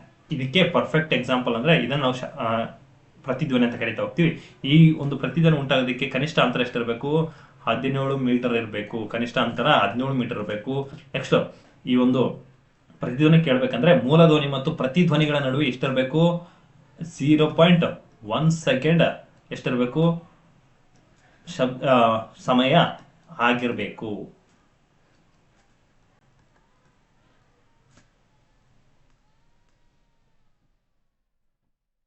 ಹೌದಾ? ನೆಕ್ಸ್ಟ್ ಶಬ್ದ ಸಂವೇದನೆ ನಮ್ಮ ಮೆದುಳಲ್ಲಿ ಎಷ್ಟು ಉಳಿಯುತ್ತೆ ಅಂತ ಕೇಳಿದಾಗ, ಮೆದುಳಿನಲ್ಲಿ ಎಷ್ಟೊತ್ತು ಉಳಿಯುತ್ತೆ? 0.1 ಸೆಕೆಂಡ್ ಉಳಿಯುತ್ತೆ. ಯಾವ್ದ್ರಲ್ಲಿ? ಇಲ್ಲಿ ಪ್ರತಿಧ್ವನಿಸಿ ಬಂದಿರತಕ್ಕಂಥ ಶಬ್ದ ನಮ್ಮ ಮೆದುಳಿನಲ್ಲಿ ಎಷ್ಟೊತ್ತು ಉಳಿಯುತ್ತೆ ಅಂತ ಕೇಳಿದಾನೆ, ಅದು ನಮ್ಮ ಮೆದುಳಲ್ಲಿ 0.1 ಸೆಕೆಂಡ್ ಉಳಿಯುತ್ತೆ. ಅದನ್ನ ಇಂಗ್ಲಿಷಲ್ಲಿ ನಾವು sound will stand about 0.1 second in the brain ಅಂತ ಹೇಳ್ತಾ ಹೋಗ್ತೀವಿ. ಹಾಗಾದ್ರೆ ಈ ಒಂದು ಪ್ರತಿಧ್ವನಿ ಅಂದಾಗ ಕುತೂಹಲಕಾರಿ ಪ್ರತಿಧ್ವನಿಗಳಲ್ಲಿ ನೋಡ್ತೀವಿ. ಈ ಬಿಜಾಪುರದ ಗೋಲ್ ಗುಂಬಾಜ್ ನಲ್ಲಿ ನೋಡ್ತೀವಿ. ಗೋಲ್ ಗುಂಬಾಜ್, ಹೌದಾ? ಈ ಗೋಲ್ ಗುಂಬಾಜ್ ನಲ್ಲಿ ನಾವು ಏನನ್ನ ನೋಡ್ತೀವಿ? ಪ್ರತಿಧ್ವನಿ ನೋಡ್ತೀವಿ, ಹೌದಾ? ಇಲ್ಲಿ 1 ಬಾರಿ ಕೂಗಿದ್ರೆ 7 ಬಾರಿ ಕೇಳಿಸುತ್ತೆ, ಹೌದಾ? ನೆಕ್ಸ್ಟ್ ಯಾವುದು? ಐರ್ಲ್ಯಾಂಡಿನ ಕಿಲ್ಲರ್ನಿ ಲೇಕ್ ಆಫ್ ಮೌಂಟೇನ್ ಅಂತ ಕರಿತಾ ಹೋಗ್ತೀವಿ. ಕಿಲ್ಲರ್ನಿ ಲೇಕ್ ಆಫ್ ಮೌಂಟೇನ್ ಅಂತ ಕರಿತಾ ಹೋಗ್ತೀವಿ. ಇಲ್ಲಿ 1 ಬಾರಿ ಕೂಗಿದ್ರೆ ಇಲ್ಲಿ 100 ಬಾರಿ ಕೇಳಿಸುತ್ತೆ. 1 ಬಾರಿ ಕೂಗಿದ್ರೆ 100 ಬಾರಿ ಕೇಳಿಸುತ್ತೆ. ಅದು ಇವನ್ನ ನಾವು ಈ ಒಂದು ಕುತೂಹಲಕಾರಿ ಪ್ರತಿಧ್ವನಿಗಳಂತ ಕರಿತೇವೆ. ಕುತೂಹಲಕಾರಿ ಪ್ರತಿಧ್ವನಿಗಳು ಅಂದ್ರೆ ಇಂಟ್ರೆಸ್ಟಿಂಗ್ ಫ್ಯಾಕ್ಟ್ಸ್ ಅಂತ ಅರ್ಥ ಆಯ್ತಾ? ಇಷ್ಟು ಶಬ್ದ ಪಾಠದ ಬಗ್ಗೆ ಮಾಹಿತಿ. ಇನ್ನೊಂದು ಬರುತ್ತೆ ECG ಅಂತ ಬರುತ್ತೆ, ಅದನ್ನೊಂದು ಹೇಳಿ ಬಿಟ್ಬಿಡ್ತೀನಿ. ECG ಅಂದಾಗ ನಾವು ಎಲೆಕ್ಟ್ರೋಕಾರ್ಡಿಯೋಗ್ರಾಫ್ ಅಂತ ಕರಿತೀವಿ. ಎಲೆಕ್ಟ್ರೋಕಾರ್ಡಿಯೋಗ್ರಾಫ್, ಹೌದಾ? ಇದರ ಕೆಲಸ ಏನು ಅಂತ ಕೇಳಿದಾಗ ECG ಹೃದಯದ ಚಲನೆ ಅಥವಾ ಕಾರ್ಯ ತಿಳಿಯೋದಕ್ಕೆ ಬಳಸ್ತಾ ಹೋಗ್ತೀವಿ. ಹೌದಾ? ನಾವು ಆಸ್ಪತ್ರೆಗೆ ಎದೆ ನೋವು ಅಂತ ಹೇಳಿ ಆಸ್ಪತ್ರೆಗೆ ಹೋದಾಗ ಅಲ್ಲಿ ನಮ್ಗೆ ಎದೆಗಳಿಗೆ ಒಂದು 4 ವೈರ್ಗಳನ್ನು ಇಟ್ಬಿಟ್ಟು, ಹೌದಾ, ಚೆಕ್ ಮಾಡ್ತಾರೆ. ವೇವ್ಸ್ ಹೆಂಗೆ ವರ್ಕ್ ಆಗ್ತಿದೆ, ಹಾರ್ಟ್ ಹೆಂಗೆ ವರ್ಕ್ ಆಗ್ತಿದೆ ಅಂತ ಚೆಕ್ ಮಾಡ್ತಾರೆ. ಅದನ್ನ ನಾವು ಎಲೆಕ್ಟ್ರೋ ಕಾರ್ಡಿಯೋಗ್ರಾಫ್ ಅಂತ ಕರಿತೀವಿ. ಹಾಗಾದ್ರೆ ನೆಕ್ಸ್ಟ್ EEG ಬರುತ್ತೆ, ನೆಕ್ಸ್ಟ್ EMG ಬರುತ್ತೆ. ಹೌದಾ? ಏನು EEG ಅಂದ್ರೆ ಏನು? ಎಲೆಕ್ಟ್ರೋ ಎನ್ಸೆಫಾಲೋಗ್ರಾಮ್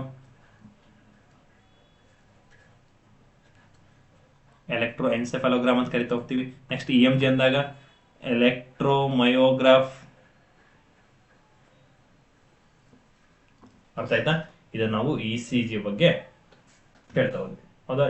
ಇಷ್ಟು ಶಬ್ದ ಪಾಠದ ಬಗ್ಗೆ ಮಾಹಿತಿ. ಇದನ್ನ ಹಲವಾರು ಬಾರಿ ಪರೀಕ್ಷೆಯಲ್ಲಿ ಕೇಳ್ತಾ ಹೋಗಿದ್ದಾರೆ. ಇಲ್ಲಿ ಏನನ್ನು ಓದ್ಕೋಬೇಕಂದ್ರೆ ಸ್ವಲ್ಪ ಇಂಟ್ರೊಡಕ್ಷನ್ ಕೊಟ್ಟಿದ್ದೀನಿ, ಅದನ್ನು ಓದ್ಕೋಬೇಕು. ಹೌದಾ?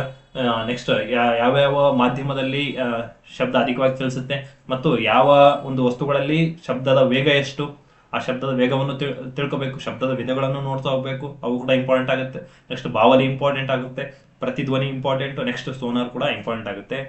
ಇನ್ನು ಒಂದು ಲಾಸ್ಟಿಗೆ ಡಾಪ್ಲರ್ ಪರಿಣಾಮ ಕೂಡ ಅನ್ವಯಗಳನ್ನ ತುಂಬಾ ಬಾರಿ ಕೇಳಿದಾನೆ, ಅವು ಕೂಡ ನೋಡ್ಕೋಬೇಕಾಗುತ್ತೆ. ಇವತ್ತಿನ ಕ್ಲಾಸ್ ಇಷ್ಟರಲ್ಲಿ. ಇನ್ನು ನಿಮ್ಗೆ ಏನೋ ಹೆಚ್ಚಿನ ಇನ್ಫಾರ್ಮೇಶನ್ ಬೇಕಂದ್ರೆ ಅವುಗಳನ್ನ ನಾವು ಕಮೆಂಟ್ ಬಾಕ್ಸ್ ಅಲ್ಲಿ ತಿಳಿಸಿ, ನಾನು ಇನ್ನೂ ಹೇಳಕ್ಕೆ ಪ್ರಯತ್ನ ಮಾಡ್ತೀನಿ ಅಂತ ಹೇಳ್ತಾ ಹೋಗ್ತಾ ಇವತ್ತಿನ ತರಗತಿ ಇಷ್ಟರಲ್ಲಿ. Thank you.